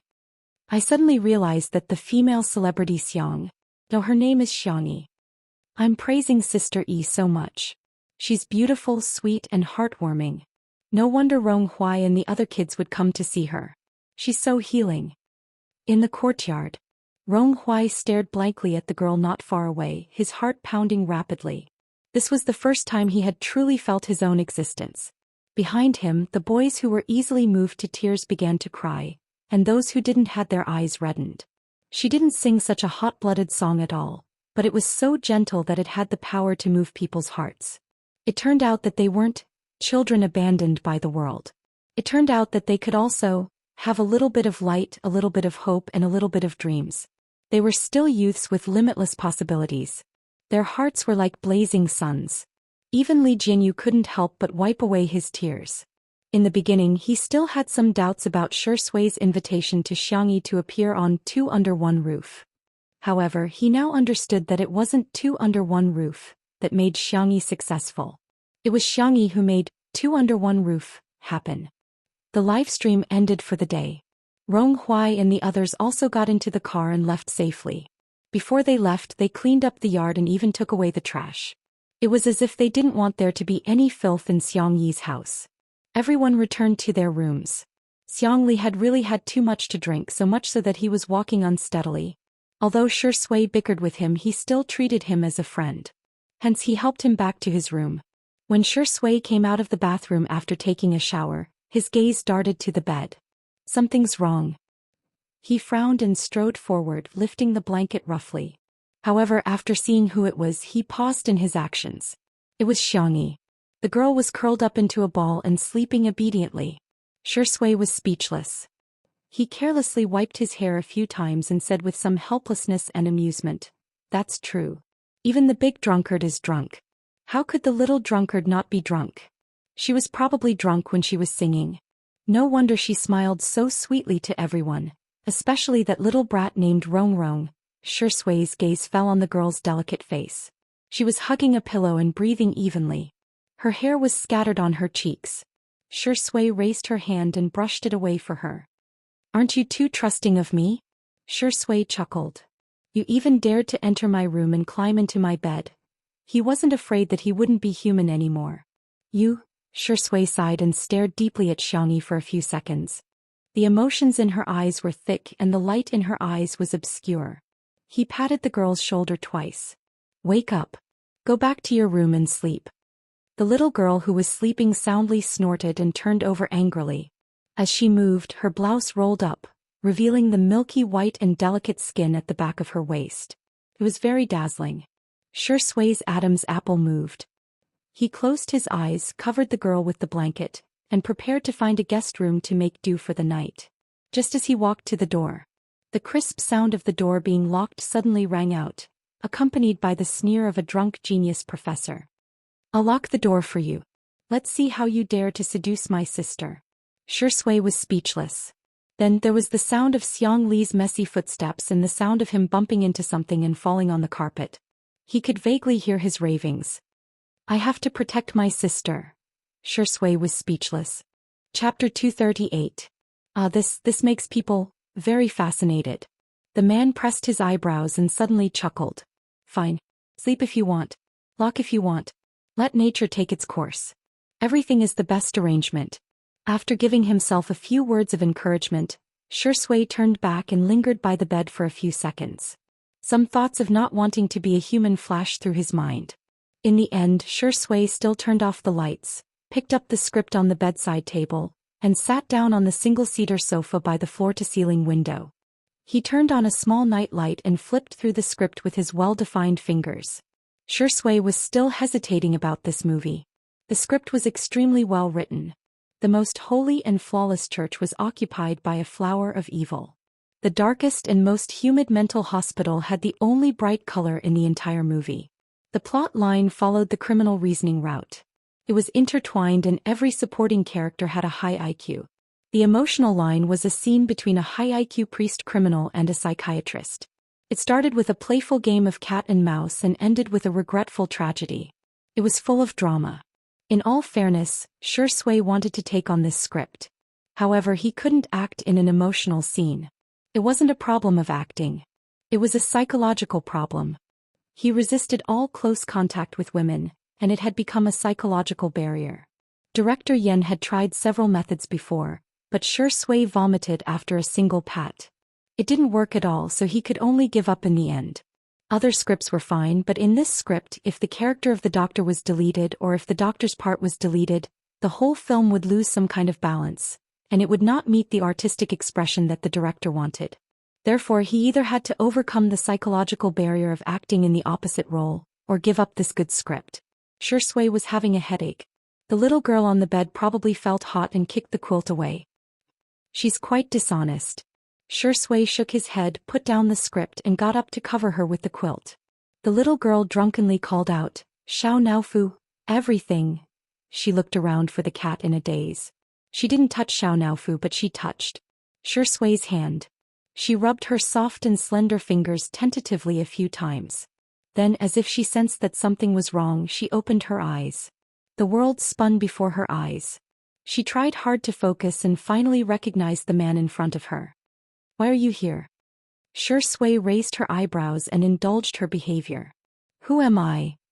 "My child." "What?" "Zai Zai." Xianxia looked at him innocently. "Why are you here?" "This is where Xiao Naofu sleeps." To emphasize, she patted the pillow on the other side. Shui licked her lips. Then where do you think I should sleep? It was too difficult for a drunk person to make a logical analysis. Xianxia felt her head hurt even more. She mumbled. Slept in the cat bed. Shui was so angry that she laughed. Is there such a big cat nest? The little girl said in an imposing manner. I'll ask my third brother to make one for you. Shui, okay, I'll wait. You go back to sleep. He leaned over to pick up the quilt, but the girl was lying on the edge of the bed. Her cheeks were half pressed against the black sheets, which made her skin look even fairer. The drunk girl spoke slowly and more softly than usual. You look good, Shui simply sat cross-legged on the ground and looked at her calmly. Then between me and your brother, who looks better? Xianxia frowned, looking like she was about to be forced to do business again. Chapter 239. She shrank back and dodged his gaze. I'm sleepy. Shui grabbed the pillow in her arms. The little girl was drunk and weak and couldn't move at all. The two were in a stalemate. After more than 10 seconds, the girl sighed helplessly. Okay, then I'll tell you alone. Oh, then you're not allowed to tell anyone else. The man looked at Xianxia affectionately and gently. Xianxia whispered, you and brother are both good-looking, but I think you're the most good-looking, because I like you. Whoosh.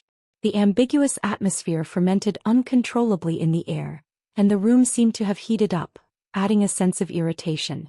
Shui raised his hand and rubbed the back of the girl's neck. He coaxed, say it again. Xianxia was drowsy. She murmured in a soft voice, I'm really sleepy. You said you like me. After a pause, the man smiled. You even said you want me to be your boyfriend. Xianxia protested softly, I didn't. I said I like your face. Her mouth was sealed by the man's palm, and her soft lips were pressed against his warm palm. The girl blinked her long eyelashes. I'll think about it and give you an answer. Shui looked like he was in a difficult position. Keske, you don't know how popular brother is. There seemed to be something wrong. However, Xianxia was too sleepy. Her eyelids drooped and she mumbled a few words before falling asleep. Shui's deep eyes were mixed with dark emotions. His clear Adam's apple bobbed visibly. His gaze lingered on the girl's lips for a few seconds. He rubbed his fingers against them and smiled. What should I do? Brother really doesn't want to be a good person. The sky was slightly bright and the morning stars were sparse. Xianxia gradually regained consciousness, but she felt a faint headache. She sat up and habitually rubbed Xiao Naofu beside her pillow. It wasn't the usual fluffy and warm feeling. Instead, Xianxi's eyes widened and she was no longer sleepy. How could it be Shui? With a guilty conscience, she tried to quietly withdraw her hand, but her wrist was firmly grasped. Then Shui slowly opened her eyes and squinted at her lazily. Don't panic, it's just a small matter. Oh, like hell. However, Xianxia had been through so many worlds. She was mentally strong. She said calmly, good morning. She thought that as long as she was calm enough, Shui would be the one panicking. Unexpectedly, the man's voice was tired and hoarse, soft and light, like a feather that tickled her heart. Good morning. Sister Yi, why are you in my room? Are you still on my bed? Xianxia had an inexplicable feeling that she was a scumbag who didn't take responsibility after defiling the other party. Ahem, if I say that I'm here to tuck you in, would you believe me? Shui raised her eyebrows. Xianxia felt guilty and uneasy. After a while, Shui let go of her wrist as if believing her. I see. I'm really a little genius with quick reflexes. Xianxia smiled. Then have a good rest, I won't disturb you. She jumped off the bed and didn't even bother to put on her slippers. Her fair feet stepped on the wooden floor as she hurried out. Shui rested her chin on her elbow and looked at her with a half-smile. Xianxia turned the doorknob. She didn't turn it. She froze, but the man's slightly flustered voice sounded behind her. It's just a blanket, is there a need to lock the door? Sister Yi, what are you going to do to me? Chapter 240. Xianxia was completely dumbfounded. At the thought of her uncle Xiang Feng singing in a tree when he was drunk, a look of horror appeared in her eyes. Did she also get drunk and go crazy? For example, breaking into Shui's room and taking advantage of him sleeping. Oh, what did she do last night? If you like Big Brother, you can just tell me. Shui sat up straight and slowly put on his glasses. You don't have to be so scheming. Xianxia. She turned her head and found that Shui's pajamas were in a mess and he looked aggrieved and helpless. Xianxia hesitated for a few seconds, then silently stepped forward and covered Shui with a blanket. Shui raised his eyebrows. Huh? Do you want to go take a shower? Xianxia recalled the romance novels she had read with Xiao Naofu when she was bored. Although you may not be clean anymore, please don't cry, okay? I will be responsible for you. Let me think about it. The development of this matter was beyond Shui's expectations. He lowered his eyelashes to hide the smile in his eyes and replied, then I'll go take a shower. In the living room. When Xianxia woke up, he was in a daze. He fumbled around and found his glasses, only to realize that he was in his room. He seemed to have fallen last night and the bodyguards had sent him back. Thinking of his perfect lock, the corners of Xiangli's mouth curved up. As expected of me. The next second the phone next to his pillow vibrated. He picked it up and saw that it was a message from his sister. Tutu, brother. Tutu, brother, I did something wrong. What should I do/cry/cry? Xianxia frowned and typed with one hand. Don't cry, speak slowly. Tutu, I drank too much last night and walked into the wrong room/cry/cry. Seeing this, Xianxia suddenly had an ominous feeling. Where are you? Buzz buzz. Tutu, I'm in brother Shui's room, Xianxia. He threw off the quilt and rushed to Shui's room. The door was still locked, but he had no time to look for the key. He called for his bodyguards and used brute force to break in. Xianxia was startled by the noise and her phone almost fell to the ground. Xianxia was furious. He grabbed his sister's wrist and walked out. Just then the bathroom door opened. Shui was only wearing a pair of black sweatpants. His body was well proportioned with broad shoulders and a narrow waist. His abdominal muscles were well defined, and his V-line lines snaked into the black pants. As he dried his hair, the smooth muscles of his forearms became more and more obvious. The man blinked his peach blossom eyes and dragged his voice. Sister E, I'm done. Have you thought about it? Xianxia roared, put on your clothes. What kind of scandal is this? Only then did Shui slowly pick up the thin sweater on the shelf and put it on. He stared at Xianxia looking innocent and pitiful. Xianxia. Brother Tingrui, don't be so fierce. You'll scare him. Xianxia was so angry that he almost vomited blood. You're still protecting this B*****. Shui leaned against the door frame. Part of his sweater had slipped off, revealing his collarbones and protruding Adam's apple. He blinked innocently. Huh? Didn't Sister E lock the door? See, I wonder who did it.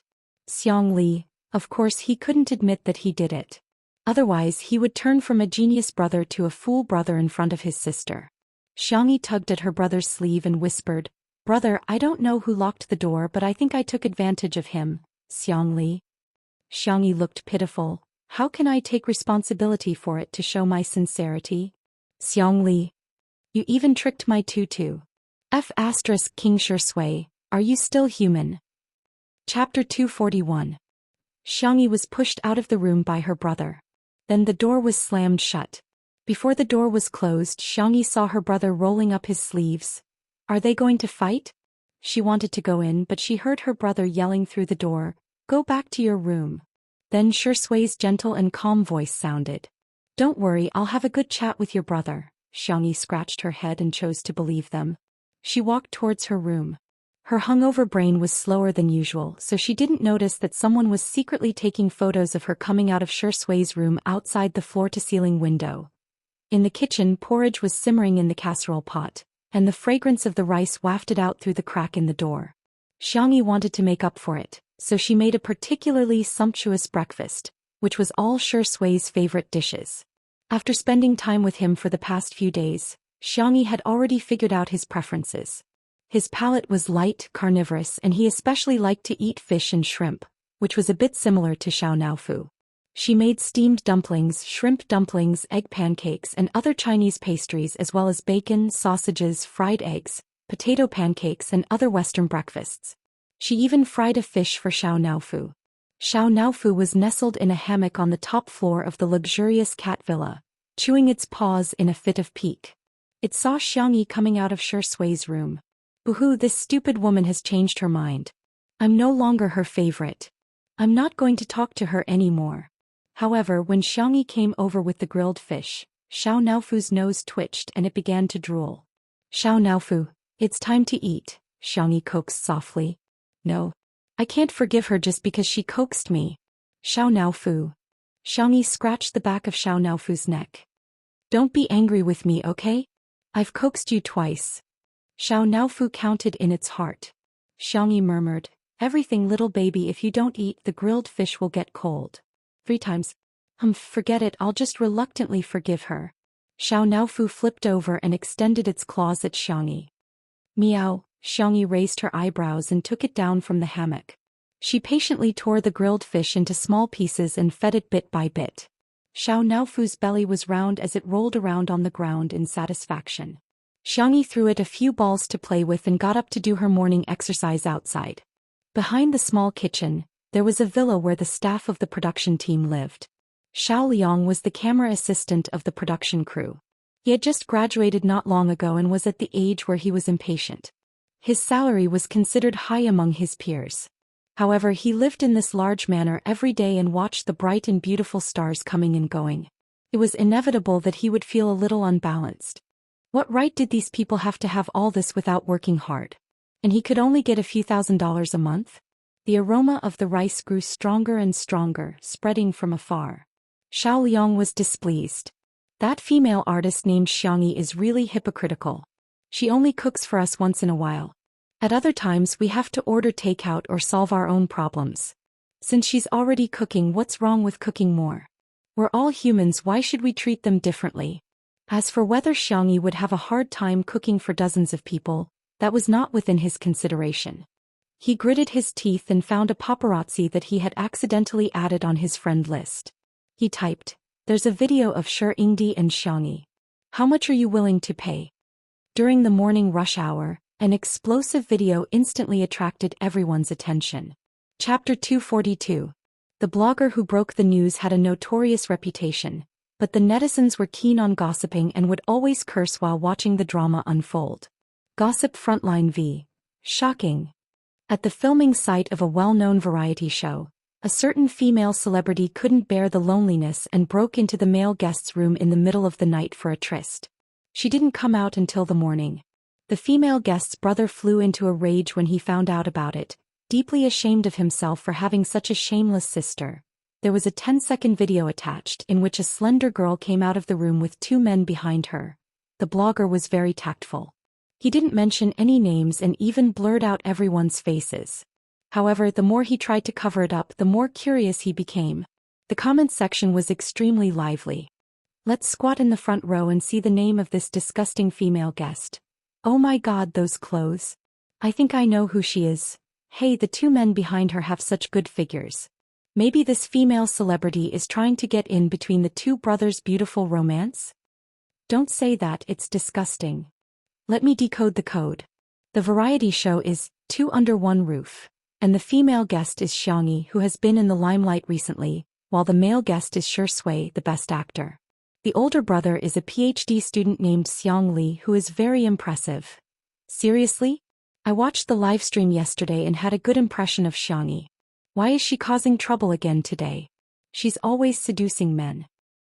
The news caught them off guard, but Xingqian Entertainment, which Shi Sui was in, still immediately released a statement.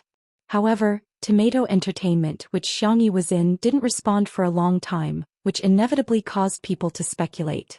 Little did they know that Tomato Entertainment felt that it was also a way to make a name for themselves.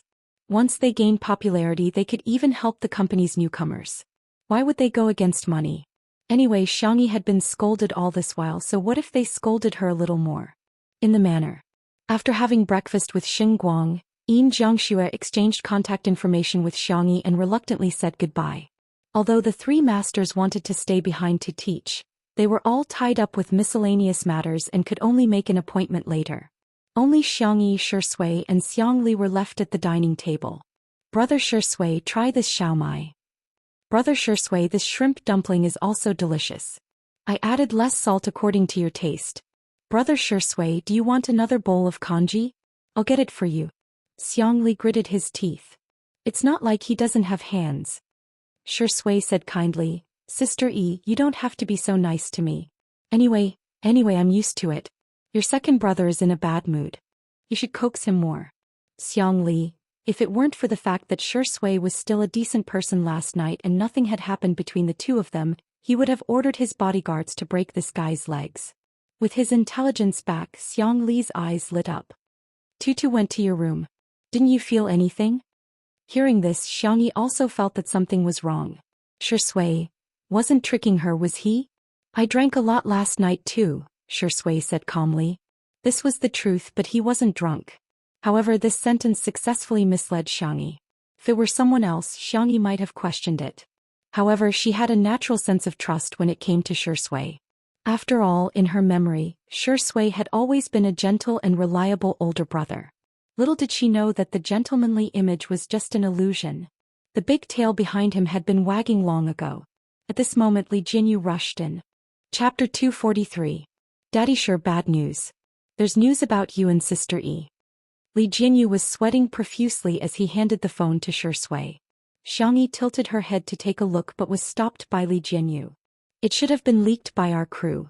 I'm investigating it now. Sister E, don't worry, I'll definitely give you an explanation. Xiangyi immediately understood and asked calmly, someone is scolding me? Li Jinyu was a little helpless. Yeah. Soon Shui's manager Si Chuanbai called and he got up to the balcony to pick it up. Si Chuanbai said concisely, the announcement has been made. I need to confirm with you whether the two of you are in a relationship. If you are you going to make it public? I'll have to prepare for the next step. Shui looked up at Xiangyi. Not at the moment.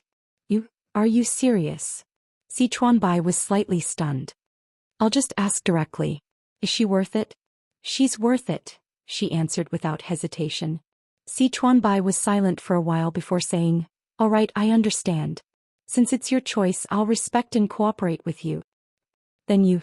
She chuckled lazily. Aren't you going to wish me a happy marriage in advance?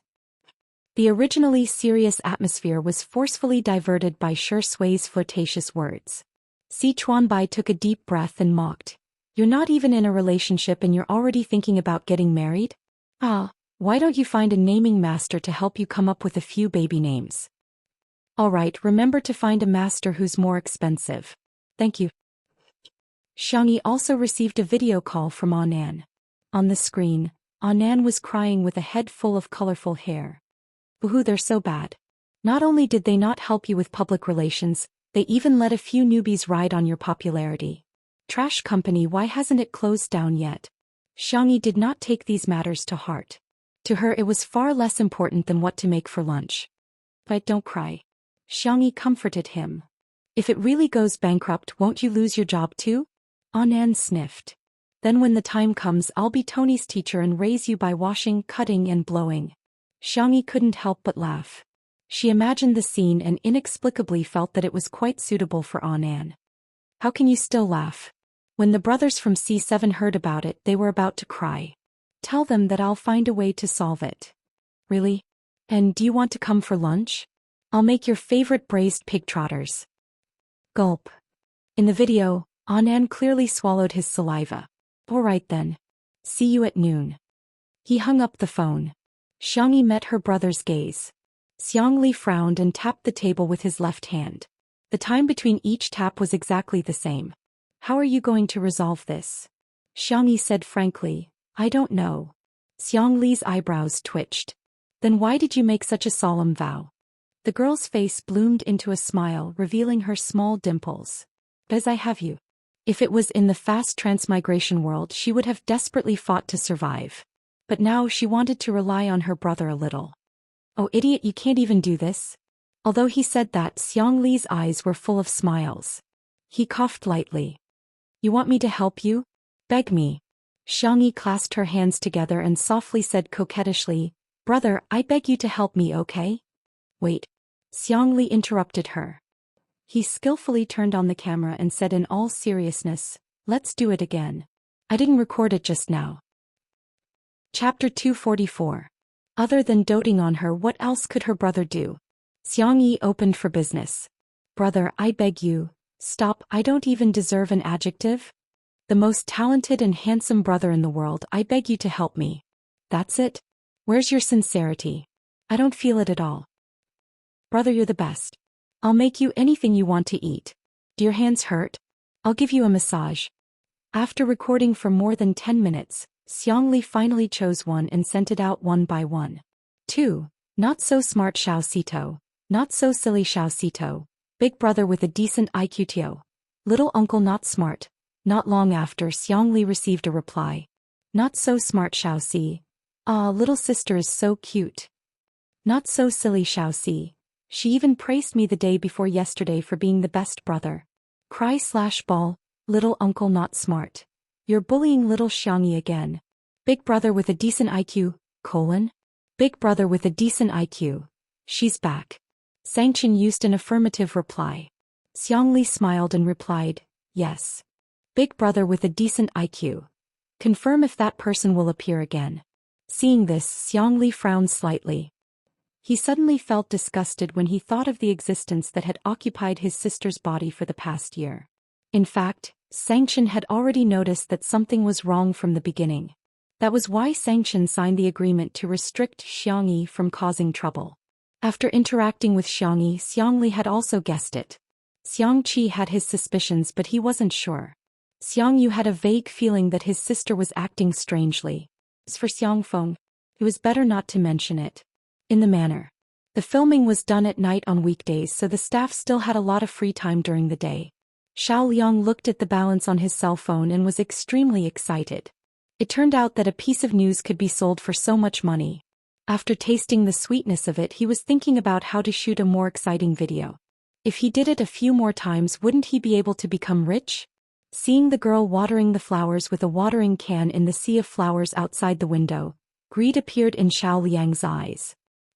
If he put a few pinhole cameras in her bedroom and bathroom, he might be able to get a video that could be sold at a sky-high price. Or he could threaten her. Thinking of the FRB kneeling at his feet and begging him, Xiao Liang felt great. Just as he was searching for a camera on the internet. Bang! The door was kicked open by someone. Looking at the few well-built bodyguards at the door, Xiao Liang was scared witless. His voice trembled uncontrollably. This is my room.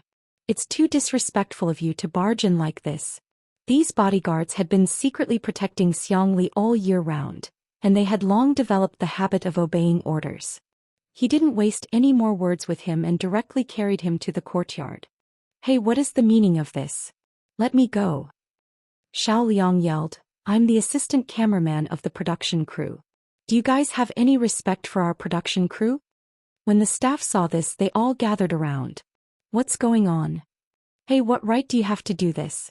Director Li, look at them. This is too much. Li Jinyu's face was cold. Quiet.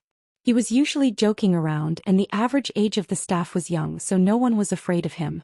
However, when Li Jinyu became serious, the scene suddenly quieted down. The news on Weibo today was a mistake by our production crew. Here, in addition to apologizing to Teacher Xiangyi, I also want to seek justice for Teacher Xiangyi. Chapter 245. Li Jinyu's sharp gaze shot towards Xiao Liang. Xiao Liang's face was pale and his forehead was covered in cold sweat. However, he refused to admit it. Are you suspecting me? How could I do such a thing? Li Jinyu said coldly, if you admit it now, I won't hold you legally responsible. He wanted to give Xiao Liang one last chance. However, Xiao Liang thought that he was bluffing. Didn't he just take a video? Why would he be held legally responsible? Moreover, he had deleted all the chat records and used a distant relative's bank account to collect the money. In his opinion, he had done a perfect job. I didn't do it. I swear. Otherwise, I'll be hit by a car when I go out. Xiao Liang swore. A few staff members who were familiar with him spoke up for him. Director Li, is there a misunderstanding? Xiao Liang is usually a good person. He's not that kind of person. Li Jinyu's expression was cold. Since you don't want a chance, don't blame me for being merciless. He took out the evidence directly. The video was recorded at 5 o'clock in the morning. The marketing account exposed it at 7 o'clock in the morning. At that time, most of us were still asleep. Dr. Xiang wrote a small program to capture the most Wi-Fi traffic devices in this area. It's your phone. Xiao Liang's expression changed drastically. He had habitually connected to the Wi-Fi. He did not expect this to be evidence. However, he quickly retorted, I just woke up early and played with my phone for a while. The video could have been sent by someone else. Li Jinyu said, how long are you going to be stubborn? Dr. Xiang traced the source of the video. It was sent by your device. Then it could have been sent by someone else using my phone. Xiao Liang's words were full of loopholes. The staff members who had spoken up for him earlier felt their hearts turn cold. Seeing this, Xiao Liang decided to go all out. So what if I was the one who took the video? Why don't you blame Xiangyi for seducing Shui? Why are you blaming me? Li Jinyu was so angry that he wanted to vomit blood. Invading other people's privacy and you still think you're right? If she had kept her private life in check, I wouldn't have been able to take that video. Xiao Liang said with conviction. At the end of the day it was her fault. The next second, a certain Siscon doctor grabbed his collar with one hand. His eyes were dark and murderous. Xiao Liang wailed, someone's been beaten up, someone's been beaten to death. Help. Li Jinyu was speechless. He had never seen a thief crying thief. Xiangli suddenly smiled. What do you think is more terrifying than death? Xiao Liang froze. It's a life worse than death. Xiangli raised his eyebrows. Do you want to try? Xiao Liang's pupils dilated. He was a little scared. He subconsciously searched for Xiangyi. She had a gentle temper and was easy to talk to. As long as he begged her properly, she would definitely forgive him. Not far away, the young girl looked calm. She was still watering the flowers unhurriedly, as if she did not take this matter to heart. Teacher Xiangyi, I was wrong. I know I was wrong. I'll apologize to you, okay? I'm still young and ignorant. Please don't take it to heart. Pfft. A chuckle came from the handsome man beside the young girl. Shui was obviously smiling, but his peach blossom eyes seemed to be mixed with ice. There was no trace of warmth in them.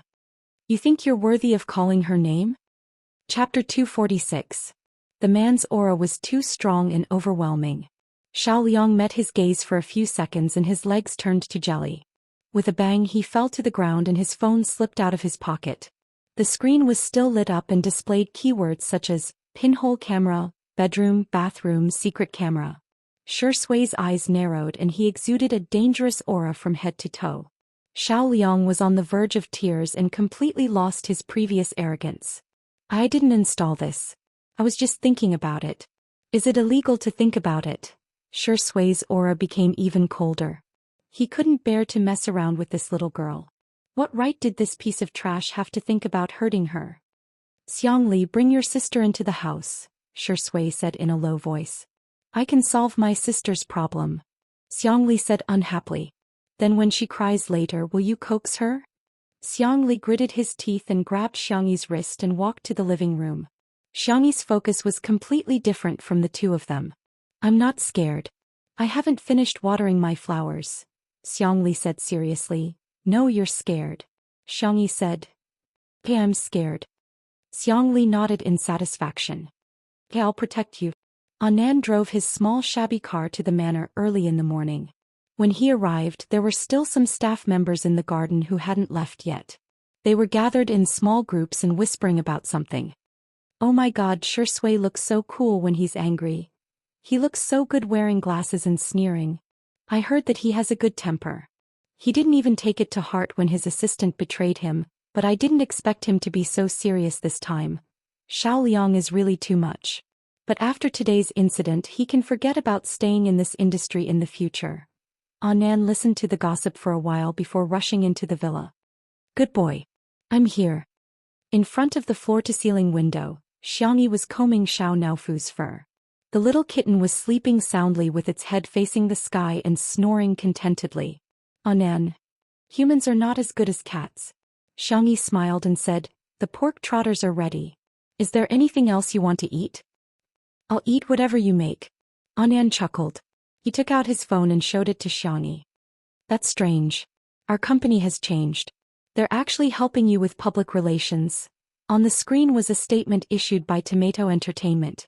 In addition to condemning the person who took the photo and the marketing account, there was also a lawyer's letter of warning. The netizens in the comments section were all stunned. You've lived long enough to see anything. Tomato Entertainment actually has a PR department? OMG, FQ didn't even appear when C7's fans were fighting so fiercely. This time he actually stepped in personally for the vase fairy. Oh wow, this Linshan law firm is one of the top law firms in the country. Why would they take on such a small case involving an artist's reputation? There were also two groups of fans who didn't like each other. Marketing accounts are taking things out of context to begin with. What can a video prove? Don't you know that Xianxia hates women? There's no way he likes Xianxia. With all due respect, our sister E is both salty and sweet. She's rich and talented, and she even has a few immortal brothers. Please don't mislead us. Our sister E just wants to be beautiful by herself. But more than that, the CP fans were celebrating. There should be a dozen more trending searches like this. We're in the same room. Sisters, I'll call you first. Ah. In 2 days I'm going overseas to shoot a double magazine cover. I don't care. Honey. Moon. Duck. Chapter 247. I know about the magazine cover. She heard that this was a resource that third brother brought into the production team. But what's the meaning of a honeymoon? Also, what does untimely Israel mean? Xianxia rested her chin on her hands, feeling extremely confused. Was it because she hadn't surfed the internet for too long? Why couldn't she understand what everyone was saying? Anan's jaw dropped. It can't be, can it? Don't you know that you and Xianxia have CP fans? Xianxia. It's been a little popular recently. You guys are no longer the Arctic Circle couple. I even went to eat some candy. I have to say, everyone is really a girl under a microscope. Anan sighed as he searched for the topic, untimely boyfriend, for Xianxia. He skillfully entered the comments section, signed in and forwarded the comments section. Then he found the best posts and showed them to Xianxia. A few minutes later, Xianxia looked a little absent-minded. Seemed a little sweet. Could this be the legendary I kowtow to myself? What are you looking at? Xianxia poured a glass of water and sat down beside them. Anan urged, it's a super story. Brother, do you want to see it? It's very sweet. It's a must to relieve stress. Really? Xianxia lowered his head to look at her, wanting to have more common topics to talk about with his sister. Untimely super sweet. Shirsue's sister E is moved, edited. Sweeter than first love. Did today's untimely official proclamation. From the first meeting, 10,000 years have passed. Thousands of characters fan phenone minute. 2 minutes. Xianxia maintained the same posture and did not move. However, his expression became more and more solemn. However, Anan still asked heartlessly, brother, how is it? Isn't it beautiful? Xianxia put down the cup, rubbed his eyebrows and looked at Xianxia with a straight face. Come with me. Huh. Xianxia didn't know what was going on and followed him to the balcony. Xiangli's opening speech was very cold. Recite the 16th rule of the family. Xianxia recalled for a moment. The dangers of puppy love are as follows. First, it's easy to be cheated by a man. Second, out of the corner of his eye, Xianxia caught a glimpse of a tall and slender figure. His expression did not change as he waited for his sister to finish reciting. Only then did he leisurely say, so no early love. Xianxia. The little girl said weakly, brother, I'm already 20 years old. What's wrong with being 20 years old? I'm not your brother anymore when I'm 20? Xianxia had always been obedient in front of her brother. Oh, okay. Xianxia patted her little head. Good girl. He raised his eyebrows at Shui, who was not far away, as if he was openly provoking her. Shui clicked his tongue and mouthed, "Oi, childish." Xianxia didn't take it seriously.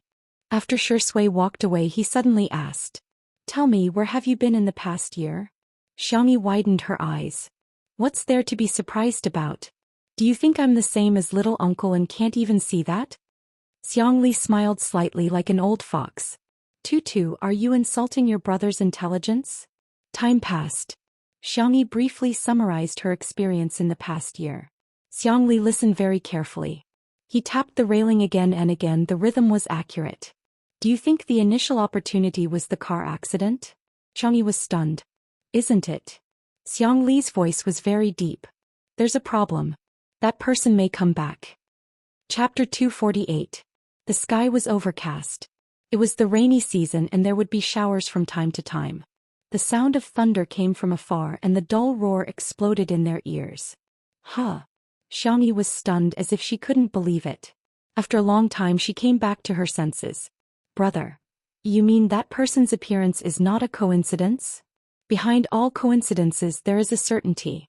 According to the rules of the system that you said, only souls on the verge of death can be selected. Then you actually don't fit this rule. Because your injuries are not that serious. A year ago Xiangyi was in a car accident and fainted on the spot. However, she woke up in just a few hours and only suffered some external injuries. Xiangyi frowned. She tried to keep up with her second brother's rhythm. In other words, I might not be the one selected to travel between worlds. That's right. Maybe you just unconsciously became someone's scapegoat. Think about it carefully.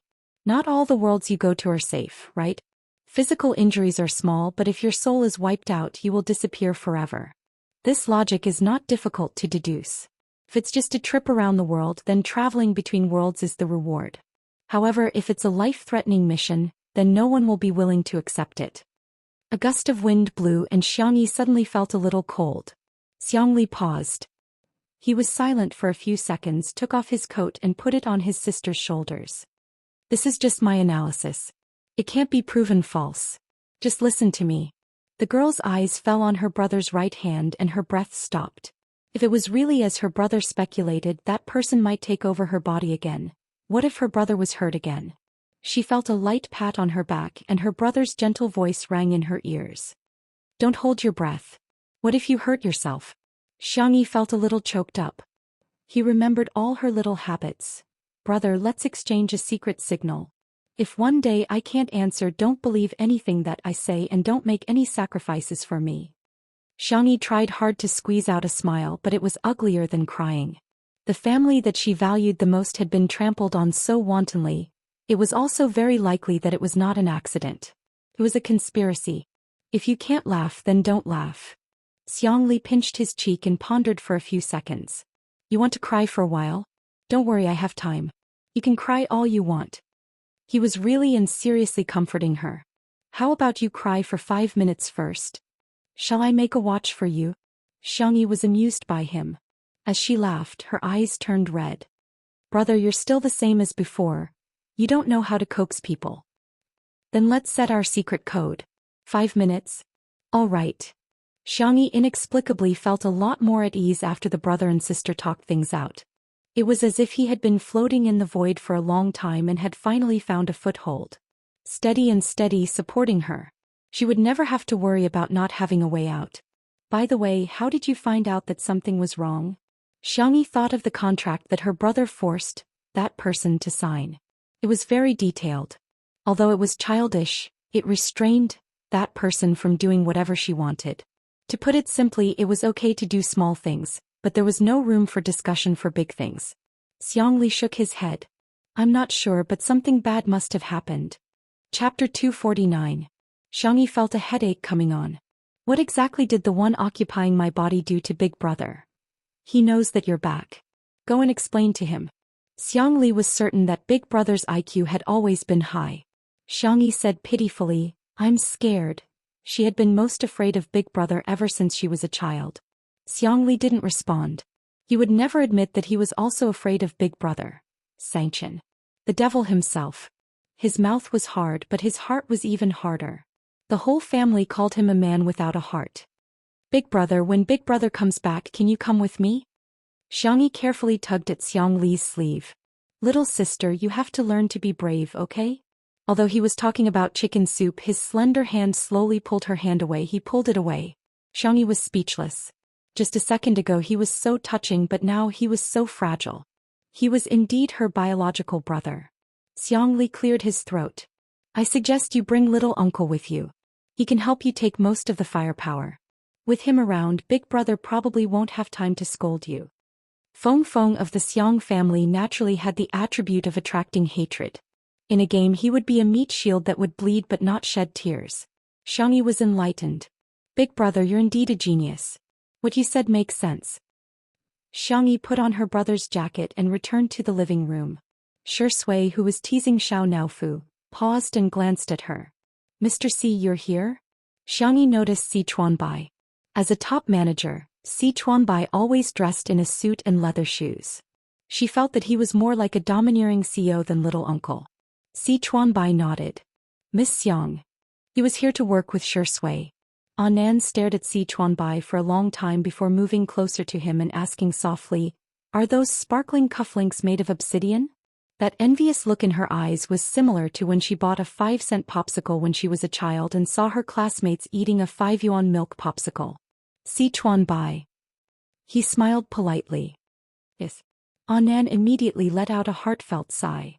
Well, they were both agents, but Sichuanbai was clearly an elite in the workplace and he's a social animal at best. Sichuanbai, on the other hand, felt that Xianxi's manager was too unreliable. That gaudy, colorful hair and that silly smile. Sichuanbai also couldn't understand the way he interacted with Xianxi. The two of them didn't seem like working partners but more like best friends. Anan was hungry before dinner time, so Xianxi made him a bowl of noodles mixed with scallion oil. Seeing Anan eating so happily, Sichuanbai frowned. Was it really that delicious? Could it be an act?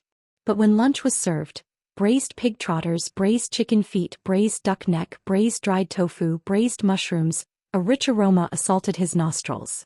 The ingredients had all been stewed until they were soft and tender. They were wrapped in a layer of thick and shiny marinade, and sprinkled with a little sesame to decorate them.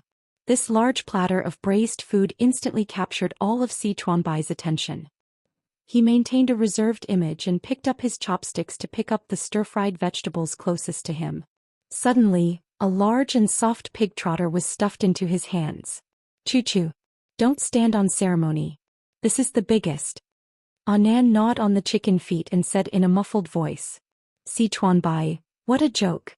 He was such a strict, fastidious and clean person. Would he be as rough as this little colorful hare and chew on a pig trotter? But, why did this damn pig trotter smell so good? Chapter 250. Sichuanbai stared seriously at the pig trotter in his hand. After a few hours of marinating, it had a red and oily luster. It was a little hot in his hand and the overbearing aroma went straight into his nose. He started to salivate uncontrollably. Just one bite would do. With the mentality of giving it a try, he elegantly tore off a bit and tasted it. The moment the tip of his tongue touched the marinated pig trotter, the collagen-rich pig trotter was incomparably soft. After chewing twice, it was fatty but not greasy. The meat was slightly springy and chewy. The aroma of the marinating sauce permeated every inch of the meat, even the bones. The combination of fragrance, sweetness, saltiness, freshness, and spiciness with a strong invasiveness instantly occupied Sichuanbai's taste buds. How could it be? How could it be? This damned pig trotters were actually so delicious. Sichuanbai's hands trembled slightly. Slowly tearing and eating with his hands was no longer enough to satisfy him. Cursing under his breath, Sichuanbai raced the pig trotter and took a big bite. This brought about a sense of satisfaction that couldn't be found in small bites. The gold medal manager, who had always been known for being meticulous and serious, had lost all his image at this moment. He was holding the pig trotter and chewing happily. This scene fell into Anan's eyes. Had Mr. C never eaten good food before? The speed at which he swept everything away was too exaggerated. He must have been too busy and didn't have time to eat properly. Thinking of this, Anan looked at him with eyes full of sympathy. Thus, after Sichuanbai finished the pig trotter, there were chicken feet, braised eggs, dried tofu, lotus root slices on the plate in front of him. The initiator, Anan, still didn't know that he had caused Sichuanbai's image to be destroyed. He smiled foolishly at him. Sichuanbai's chewing paused slightly. This little colorful hare, after looking at it for a long time, was quite pleasing to the eye. After the meal, Sichuanbai wiped his hands and mouth with a wet towel and returned to his professional side. He looked at Shui and said in a low voice, "I have something to tell you." Shui, He originally thought that his manager wanted to talk to him about something serious, but he didn't expect Sichuanbai to sincerely and seriously ask, "Do you want me to help you look at the wedding venue? Do you want to look at the confinement center too? Speaking of children, there doesn't seem to be any good houses in the school district under your name." Sichuanbai's tone could only be described as angry. "If you're like this, how can I be at ease with Miss Xianxi marrying you?" Shui slowly typed a question mark. Whose manager are you? Sichuanbai shook his head. No, you can't do this. Looks like I'll have to get you other jobs besides two under one roof. Otherwise, how are you going to make money for the baby's milk powder? Sure sway. Do I look like someone who can't support his wife and children? It doesn't matter if you're alone, but do you have the heart to let Miss Xianxia suffer with you? Do you want to be a gigolo? Sure sway raised her eyebrows. That's a good suggestion. Sichuanbai sneered, completely forgetting how much he despised Xianxia and betrayed her. Do you think you can be a gigolo just because you want to? Miss Xianxia is so popular. She's beautiful, kind, and good at cooking. There are a lot of puppies lining up to get her number. An old man like you who's almost 30 years old, what number can you get? Sure sway. Your ability to lose your memory on the spot is amazing. Smiley face. Chapter 251. Your ability to lose your memory on the spot is really amazing. Sure sway, who had been stabbed in the heart by his agent, rubbed his eyebrows and said helplessly, It's only been one meal and you're already part of her family? If I were part of Miss Xianxi's family. Sichuanbai paused and smiled. You wouldn't even be able to enter our house. Sure sway. He habitually searched for Xianxi's figure and looked around. Xiangli was cleaning up the dishes. The men of the Xiang family had always been very conscientious when it came to housework. Anan was studying Sichuanbai's rare leather briefcase. Even with Sichuanbai's permission, he still didn't dare to touch it. Finally, he saw Xianxia by the tatami mats near the floor-to-ceiling windows. The girl was coaxing Xiao Naofu to eat the hair cream, but it refused to eat it. Xiao Naofu, if you don't eat this, you'll have a hairball in your stomach. Xianxia softly coaxed it. Xiao Naofu, who knew her temper, not only refused to eat it, but it also angrily slapped the hair cream to the ground with its paws. Xianxia was at her wits' end. Just as she was at her wits' end, Sure Sui suddenly came to her side and picked up Xiao Naofu. Xiao Naofu saw that it was him and clawed at the air in horror. Meow meow. Meow meow meow. Stupid woman, save me. Take a picture. Sure Sui's tone was thin. He pressed one hand on Xiao Naofu's paw and pointed to the hair cream on the ground. Crime scene, cat dirty. Xiangyi blinked her eyes and did as she was told. She snapped a photo. Xiao Naofu. Meow meow meow. This hoo-hoo is not a cat. Sure Sui. Criminal Xiao Naofu, sentenced to 3 days in jail and deprived of dried fish for a week. Xiao Naofu seemed to have suffered a huge blow. Its face was round and its cat eyes were even rounder. It cried out pitifully and aggrievedly, meow meow meow. Xiangyi's heart softened as soon as it acted like a spoiled child. Forget it. It's its first offense. Give it a chance. Sure Sui pondered for a moment and said, if you behave well, the execution can be postponed. He held the kitten in front of him and raised his eyebrows. Listen to Sister E, okay?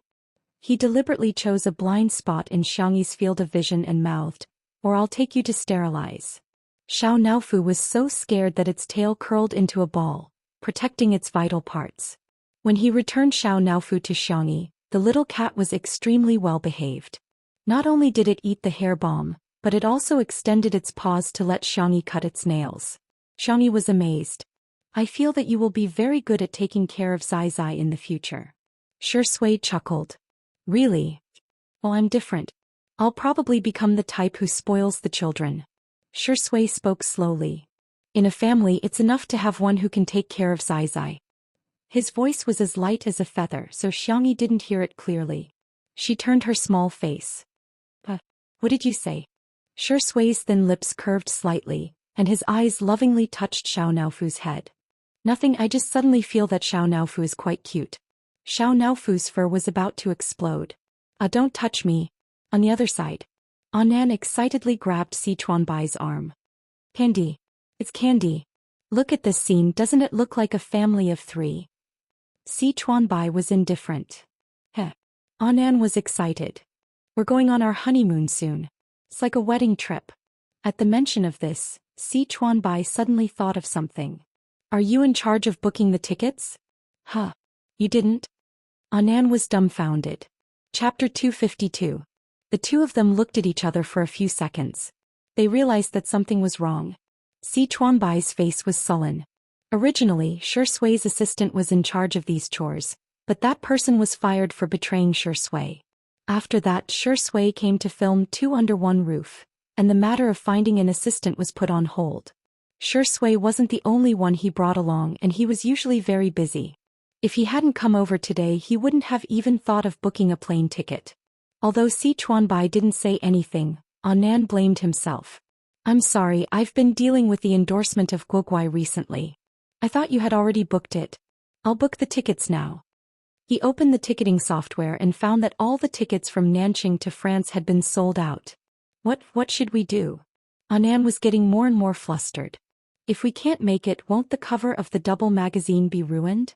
Sichuanbai said, Don't worry, see if there are any flights in the neighboring cities. Anand exclaimed, Yes, I'll take a look now. However, unfortunately, the tickets to Country F from the nearby cities were all sold out.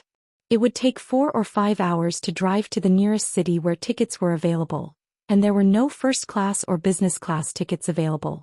The flight to France would take a long time, and it would be very tiring to sit in the economy class. Then they would have to go for a high-intensity shoot. Sichuanbai's brows were furrowed so tightly that they could almost kill a fly. Anand looked like he was about to cry. Book the economy class tickets first, I'll take care of the rest. In the evening, in the live stream of Two Under One Roof, the two agents left after lunch. Xiang Li received an urgent call in the evening and returned to the research institute for the time being. The plain and heartwarming scene attracted the attention of countless netizens. There were only 2 people and a cat at the dinner table, and the netizens immediately began to tease them. Two Under One Roof.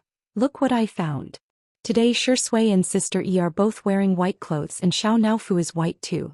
They're openly wearing parent-child outfits. What parent-child outfits? Xiao Naofu is offended. What the F***? Shui is actually putting food in the vase fairy's bowl. Under everyone's gaze, the man in the camera calmly and naturally served Xiangyi food and soup. Could be said that he was extremely virtuous. Rest early later. I'll clean up and give Xiao Naofu a bath. The netizens who had watched the video in the morning were dumbfounded. How did the plot turn around so quickly? The comment section instantly became lively. Don't you guys think that Shi Yingdi looks like a virtuous husband and father? What kind of **T were these marketing accounts spouting? Was this called the vase fairy seducing Shi Yingdi? This is called Shi Yingdi trying to please the vase fairy. The way Shi Yingdi looks at Sister Yi is really different. If you don't believe me, you can compare the way he looks at other women in the movies. Aren't CP fans so annoying? This is obviously a script. Are there really idiots who believe that variety shows don't have scripts these days? Oh my god, there's a big fan of Shi Yingdi on Weibo called All Is Well Year Round, who wants to stop being a fan. I can't watch the drama anymore. This rich woman is super famous in the industry. She's Shi Yingdi's wife fan. Is she going to tear the Xiang actress apart? I'm rubbing my hands excitedly. Although it was a Monday, the traffic was at its peak at night. The netizens who were watching the drama quickly flooded into All Is Well Year Round on Weibo. Half an hour ago she had posted a long Weibo post filled with righteous indignation. Chapter 253. All Is Well Year Round v. I've been your fan for so many years and I've accompanied you through your darkest days as well as your glorious days. In the past I used to think that you were misogynistic and couldn't even act in scenes where you held hands with girls. Even if I knew you didn't belong to me, you wouldn't belong to anyone. But now, I really don't understand why you and a certain female celebrity are being linked together as a couple. To be honest, I don't object to you being linked together as a couple, but you should at least find a decent one. Certain female celebrity. I think it's an insult to the word, social climbing. Every time I watch the live stream my heart bleeds while others are laughing. When I see a certain female celebrity leeching off your popularity like a vampire, I want to rip her face off. But what about you? Not only do you not keep your distance from her, you're even getting more and more intimate with her. Don't you feel sick just from touching her? Or do you insist on linking up with such a woman even if you're going to throw up? What infuriates me the most is the information that others have leaked to me. After your assistant left, you didn't find a new one because a certain female celebrity wanted to be your assistant. She's so delicate and weak, how can she take care of others? How can she take care of you? You're going abroad in 2 days but you only bought a ticket today and it's economy class. A few hours of transfer and more than 10 hours of flight. Ah, must you be so mean to yourself? I'm very tired now, really tired. If you continue to link up with a certain female celebrity, I'll consider not being your fan anymore. This blogger had hundreds of thousands of fans and was also quite famous in the fandom circle. The number of comments below soon exceeded 10,000. That's right. Someone finally said what's on my mind. Don't talk nonsense, the vase fairy is just not worthy of being your idol. Where did she get the cheek to say that she wants to be Gij's assistant? Oh my god, she can't even book a plane ticket. Forgive me for being blunt, but she's a moron. I'm crying, why is Gij so pitiful? Did the company force him to do this? I'm really going crazy after seeing the CP fans. How disgusting. Gij belongs to all of us, not that B****. I'm so immersed. The thought of my idol being in love makes me want to kill someone. However, there were also netizens who raised doubts. If you don't understand, just ask. Sure, Ingdi isn't an idol, right? It's understandable that idols are forbidden from dating, but since when are actors not allowed to date? After so many days of live streaming, Xianxia should be the most polite to Zhou Xian. On the other hand, Zhou Xian is the one who's taking the initiative to express her goodwill. Isn't Zhou Xian the one who's hyping up the couple? Let's not talk about whether the assistant is real or not. Which celebrity would book their own plane tickets? The comments on Weibo were arguing non-stop and the livestream was also arguing with each other. Buzz. The phone on the dining table vibrated. Xianxia picked it up and saw that it was a message from Anan. It started with a screenshot followed by a series of crying emojis. She replied and looked at Zhou Xian. Anan said that tomorrow's flight was suddenly cancelled because of the airport scheduling. Why don't I get someone to arrange for us to leave earlier tonight? Zhou Xian, okay, I'll listen to you. Xianxia said indifferently, okay. In the live stream, the fans who had rushed over after hearing the news were about to die of anger. You think we'll leave just because you said so? How are you going to fly without a plane ticket? How are we going to fly without a flight? Do you have any common sense? I'm so angry, I'm so angry. The magazine cover is going to be ruined, it's all your fault. Chapter 254. In the manor. Xianxia found the butler's phone number and sent him a text message to explain the situation. Soon she received a reply from the butler. On the day of her coming-of-age ceremony, her grandfather had given her a small private jet painted in a girlish pink color and named it Tutu Flight. I've asked and he said that we can set off at any time. Xianxia put down her phone and continued, shall we leave after the live stream? Zhou Xian naturally knew about the Tutu Flight. She nodded and informed Sichuanbai as well. Sichuanbai's reply was a long ellipsis. He and Little Colorful Feather were extremely anxious and frantically tried to buy tickets, thinking that it was a disaster. They didn't expect that it would be resolved so easily by Miss Xianxia. Sichuanbai tilted his head and looked at Anan, who was still checking the tickets speechlessly. Why didn't you say earlier that your artiste has a private jet? What? Our good girl has a private jet? Isn't that something that only happens in television dramas? Anan's eyes widened. Well, our good girl is really rich and beautiful. The corners of Sichuanbai's mouth twitched uncontrollably. Little Colorful Feather doesn't seem to be very smart. With an expressionless face he sent a message to Zhou Xian. Sichuanbai, I suddenly remembered that you have a weak digestive system. The doctor suggests that you live off a woman. Zhou Xian, question mark. Sichuanbai, line up early and try to get the number you love. Don't work hard, it's good to be a gigolo. Good luck. Good luck. Zhou Xian.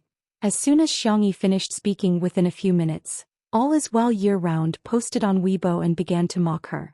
All is well year round. To a certain actress, do you own the airport? Do you know how troublesome it is to dispatch people at the airport? How can I own special privileges for you? What a joke. Even if you want to show off, you have to follow the rules. A bunch of fans chimed in, all of them criticizing Xianxia. Exactly.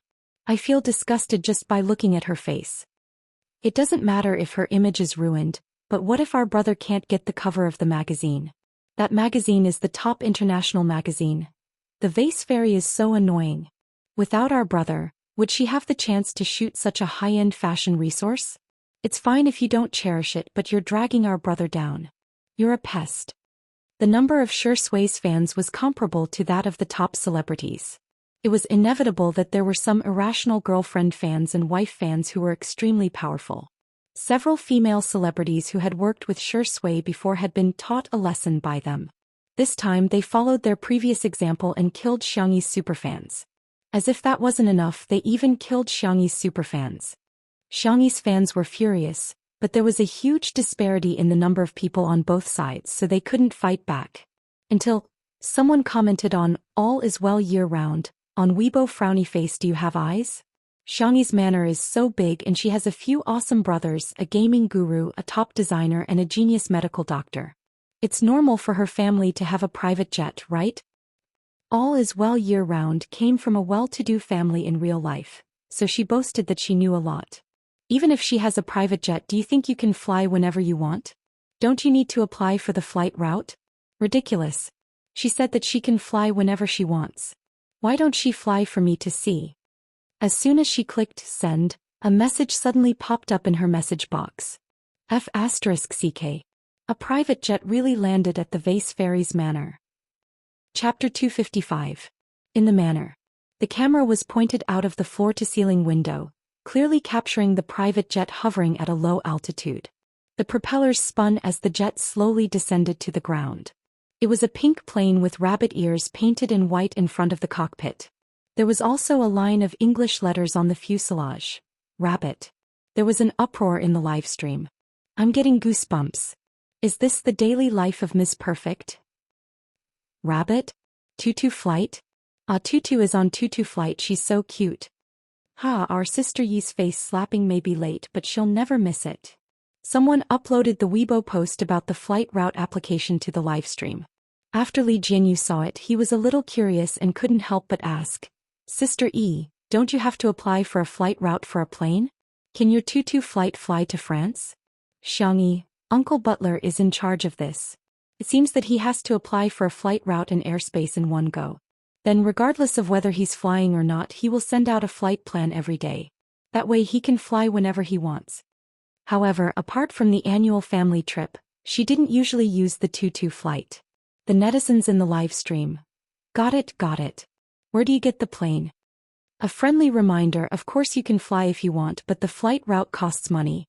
So does the plane maintenance and fuel. This trip is much more expensive than a plane ticket. I just checked, the Tutu flight model costs about 100 million yuan. After buying the plane, you'll have to hire a pilot and crew as well as maintenance and service personnel. In other words, you'll have to be able to afford the plane and the crew too.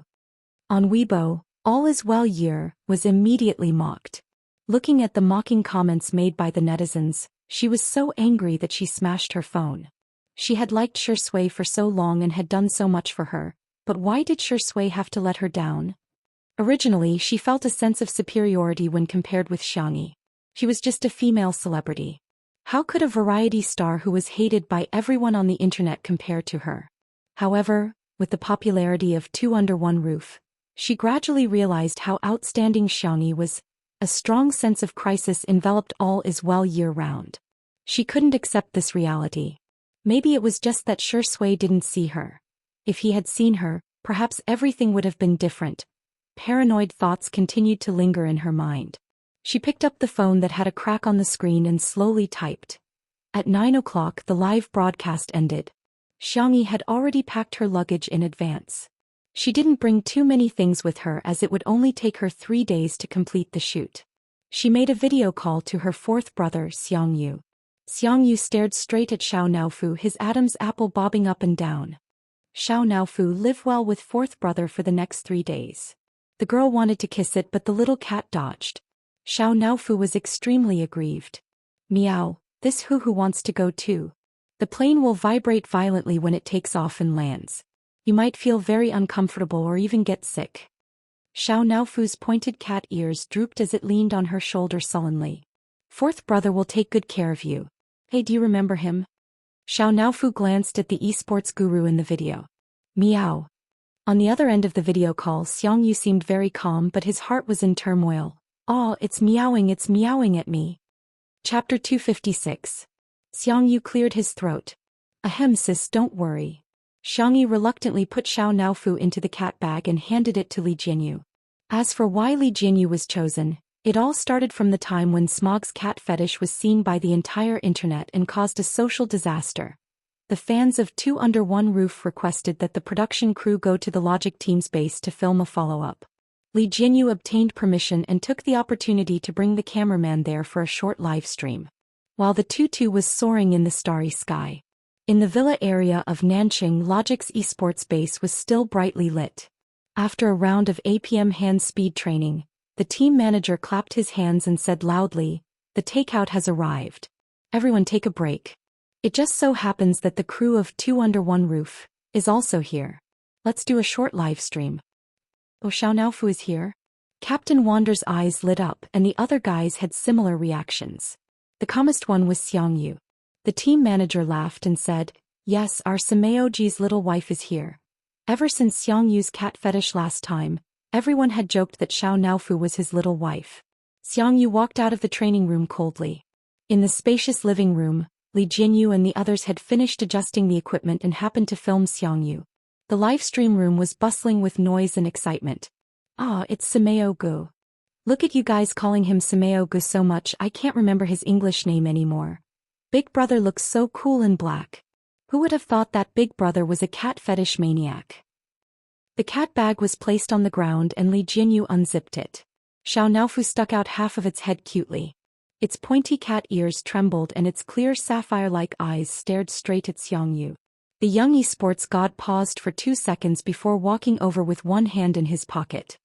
He looked down at the soft white cat condescendingly. "Xiao Naofu, listen to me. Nothing can be accomplished without rules. Kittens should behave like kittens. First, eat at a designated place and don't climb onto the table. Second, sleep in your own nest and don't climb onto the bed. Third, every player here is busy. Don't disturb your brothers during training." After a dozen or so lines, Xiangyu finally stopped and asked coldly, "Have you memorized them?" Xiao Naofu meowed obediently. "Meow meow meow. I know." In fact, Xiao Naofu's inner thoughts were, "Heh, a poop picker dares to talk so much to this hoo-hoo? Do you believe that this hoo-hoo's most smelly poop will suffocate you to death?" Little did it know that its childish cry had accurately hit Xiangqi's heart. "Oh, it is so lovely." The next second, Xiao Naofu nimbly jumped onto the dining chair, and with a second jump, landed on the dining table. Its meaty little paws scratched the plastic bag containing the takeout twice, sniffed it curiously and pushed it away in disgust. "Tisk, it's not even 1/10,000th of the food made by that stupid woman." It sat down on the dining table and tilted its head to look up at Yu Sheng. "Li Jinyu, Smog Xiao Naofu is too naughty. How about we chase it down?" Xiangyu's expression didn't change. He picked up the takeout bag and righteously said, "I haven't had time to buy it a cat tree. This dining table will be its cat tree." "Li Jinyu?"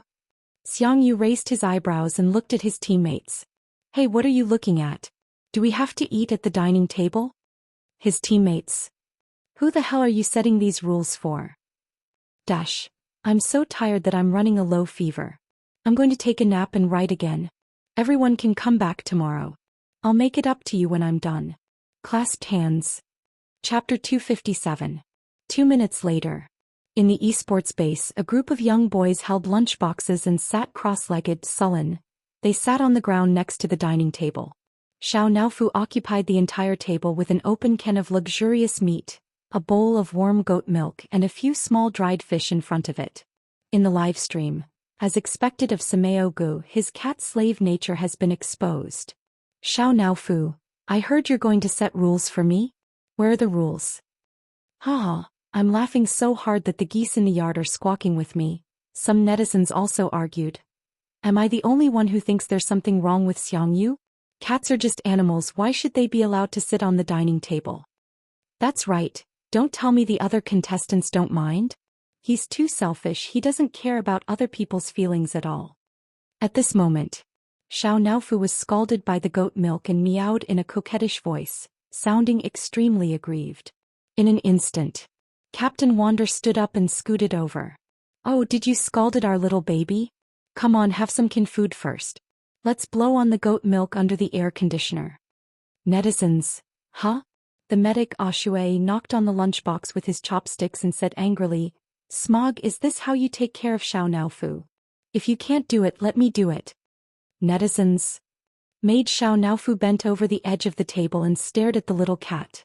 "Xiao Naofu Sameogu is a scumbag. Why don't you sleep at my place tonight? I'll warm your cat bed." Netizens. Xiangyu was speechless. "Hey, stay away from it. Don't scare it." He picked up a small dried fish and fed it to Xiao Naofu's mouth. Xiao Naofu took a bite and then rubbed its head against his palm, meowing softly. "Meow," Xiangyu asked uncertainly, "do you want a hug?" "Meow." The young esports god suppressed his excitement and pretended to pick up the little cat nonchalantly. It was the standard posture of holding a child. Xiao Naofu nestled in his arms, nibbling on dried fish as it rubbed against Yu. The young man's t-shirt was pulled down quite a bit, revealing his clean and distinct collarbone. "Meow, meow." The kitten was so obedient that it seemed to be saying, "I love my brother the most." Xiangyu raised his chin slightly and looked around provocatively. "I'm sorry, but this is my cat. Please don't think about it." His teammates. "Look at how smug you are. Was it a big deal to have a cat? Woo woo woo, this despicable cat's chosen son." Seeing this scene, the netizens laughed like crazy. Xiao Naofu is really spoiled. Shocking. Team Logic's rage was actually for Green Tea Axe. "Director Lee, you're in charge of sending me to the base.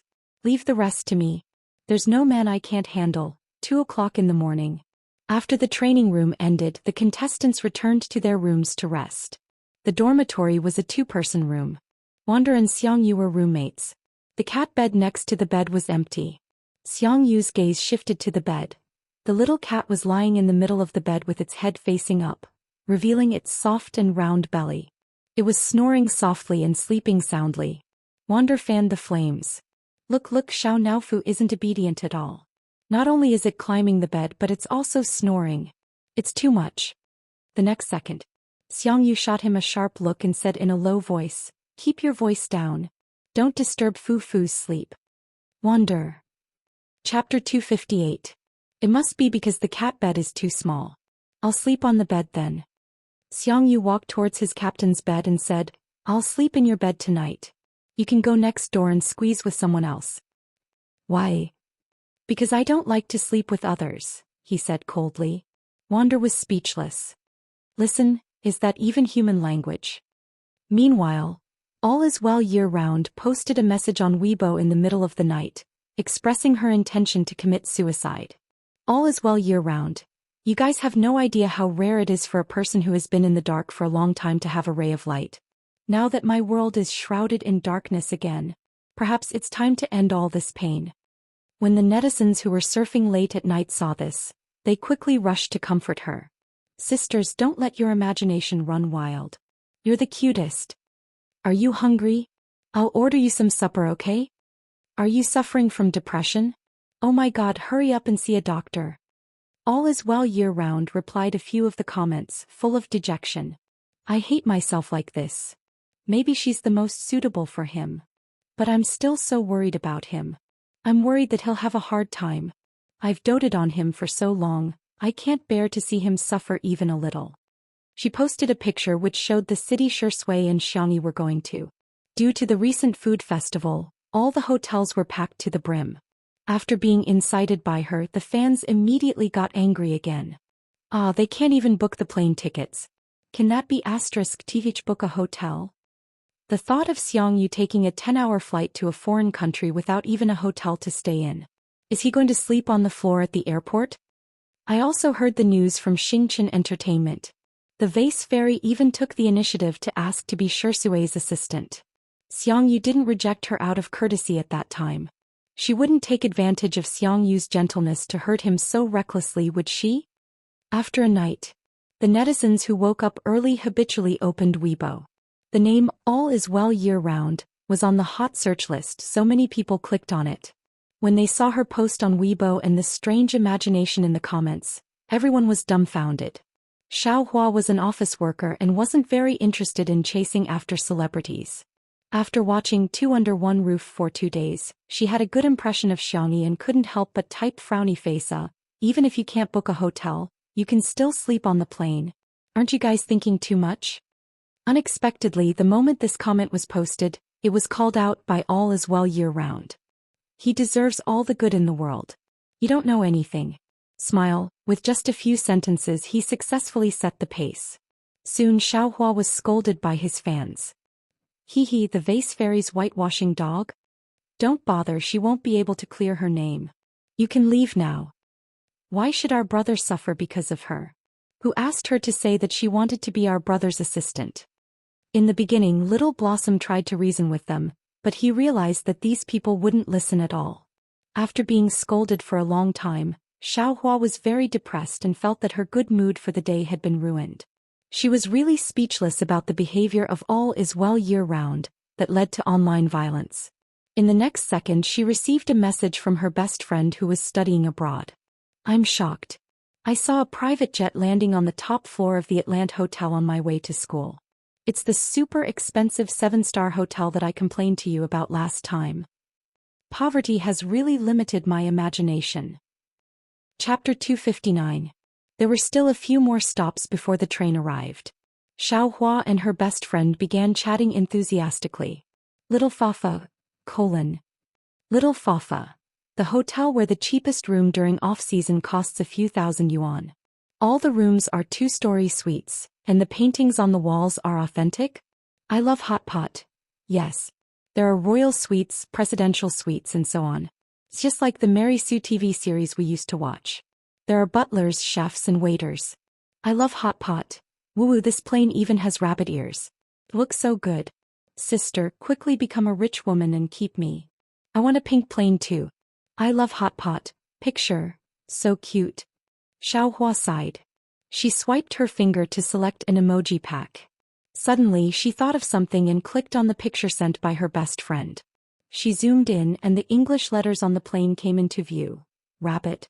Tutu flight. Isn't that the private plane that Xiangyi and Shi Yingdi took? Xiaohua! Exclamation point. She switched to her Weibo page and posted the picture in the comments section of All is well year-round. She then imitated the sarcastic tone with the caption frowny face, no way, right? Do you guys only know how to choose 4-star and 5-star hotels? Hehe, have you guys forgotten that there's the only 7-star hotel in the world in a city? The top floor of the hotel has its own helipad, a revolving restaurant in the sky, an underground ocean tunnel connected to a seafood restaurant, and a submarine to pick you up. This is how simple the life of a rich and beautiful girl is. Dog head. The caption was a picture of the Tutu flight landing on the top floor of the hotel. After the comment was posted. 7-star hotel? What are you making up? F*Z. I checked, there really is such a hotel. A 6-figure presidential suite has just been booked. The fans were dumbfounded. Even All is well year-round pretended not to reply. We have arrived at North City West Station. Passengers, please take your belongings with you and exit from the left door. The announcement of the arrival of the train sounded and Xiaohua got off the train feeling refreshed. It felt so good to be slapped in the face. She lowered her head and followed Xiangyi's Weibo, a happy smile on her face. Inside the suite, Xiangyi took a nap on the plane, so she wasn't very sleepy now. She took out her phone and reported to her family. Third brother replied instantly. I've already prepared the little dress you'll be using for the photo shoot. See you at the castle tomorrow. The castle was the filming location for the next day. Xiangqi's studio was here. After flying over the night before, he was full of inspiration and rushed out 3 sets of dresses with a dozen assistants. The magazine was already giving him face. When they heard that he had designed 3 new sets, they were extremely excited. This was Hades's return to the fashion industry after a year of absence. Therefore, the magazine immediately decided to use Hades's work for the cover. Her fourth brother, Xiangyu, quickly replied as well. In addition to reminding her, he also sent a 9-page grid of Xiao Naofu as well as numerous short videos. Xiangyi sighed as she watched Xiao Naofu eat until its belly was round and the fur on its head was flat. She wondered if Xiao Naofu would become as fat as a pig or go bald. First and fourth brother's hands. Her second brother didn't reply, probably because he was busy. However, her little uncle gave her a video call. Little Xiangyi, little Qinchin is also in a city. After you're done with the cover shoot, do you want to meet him?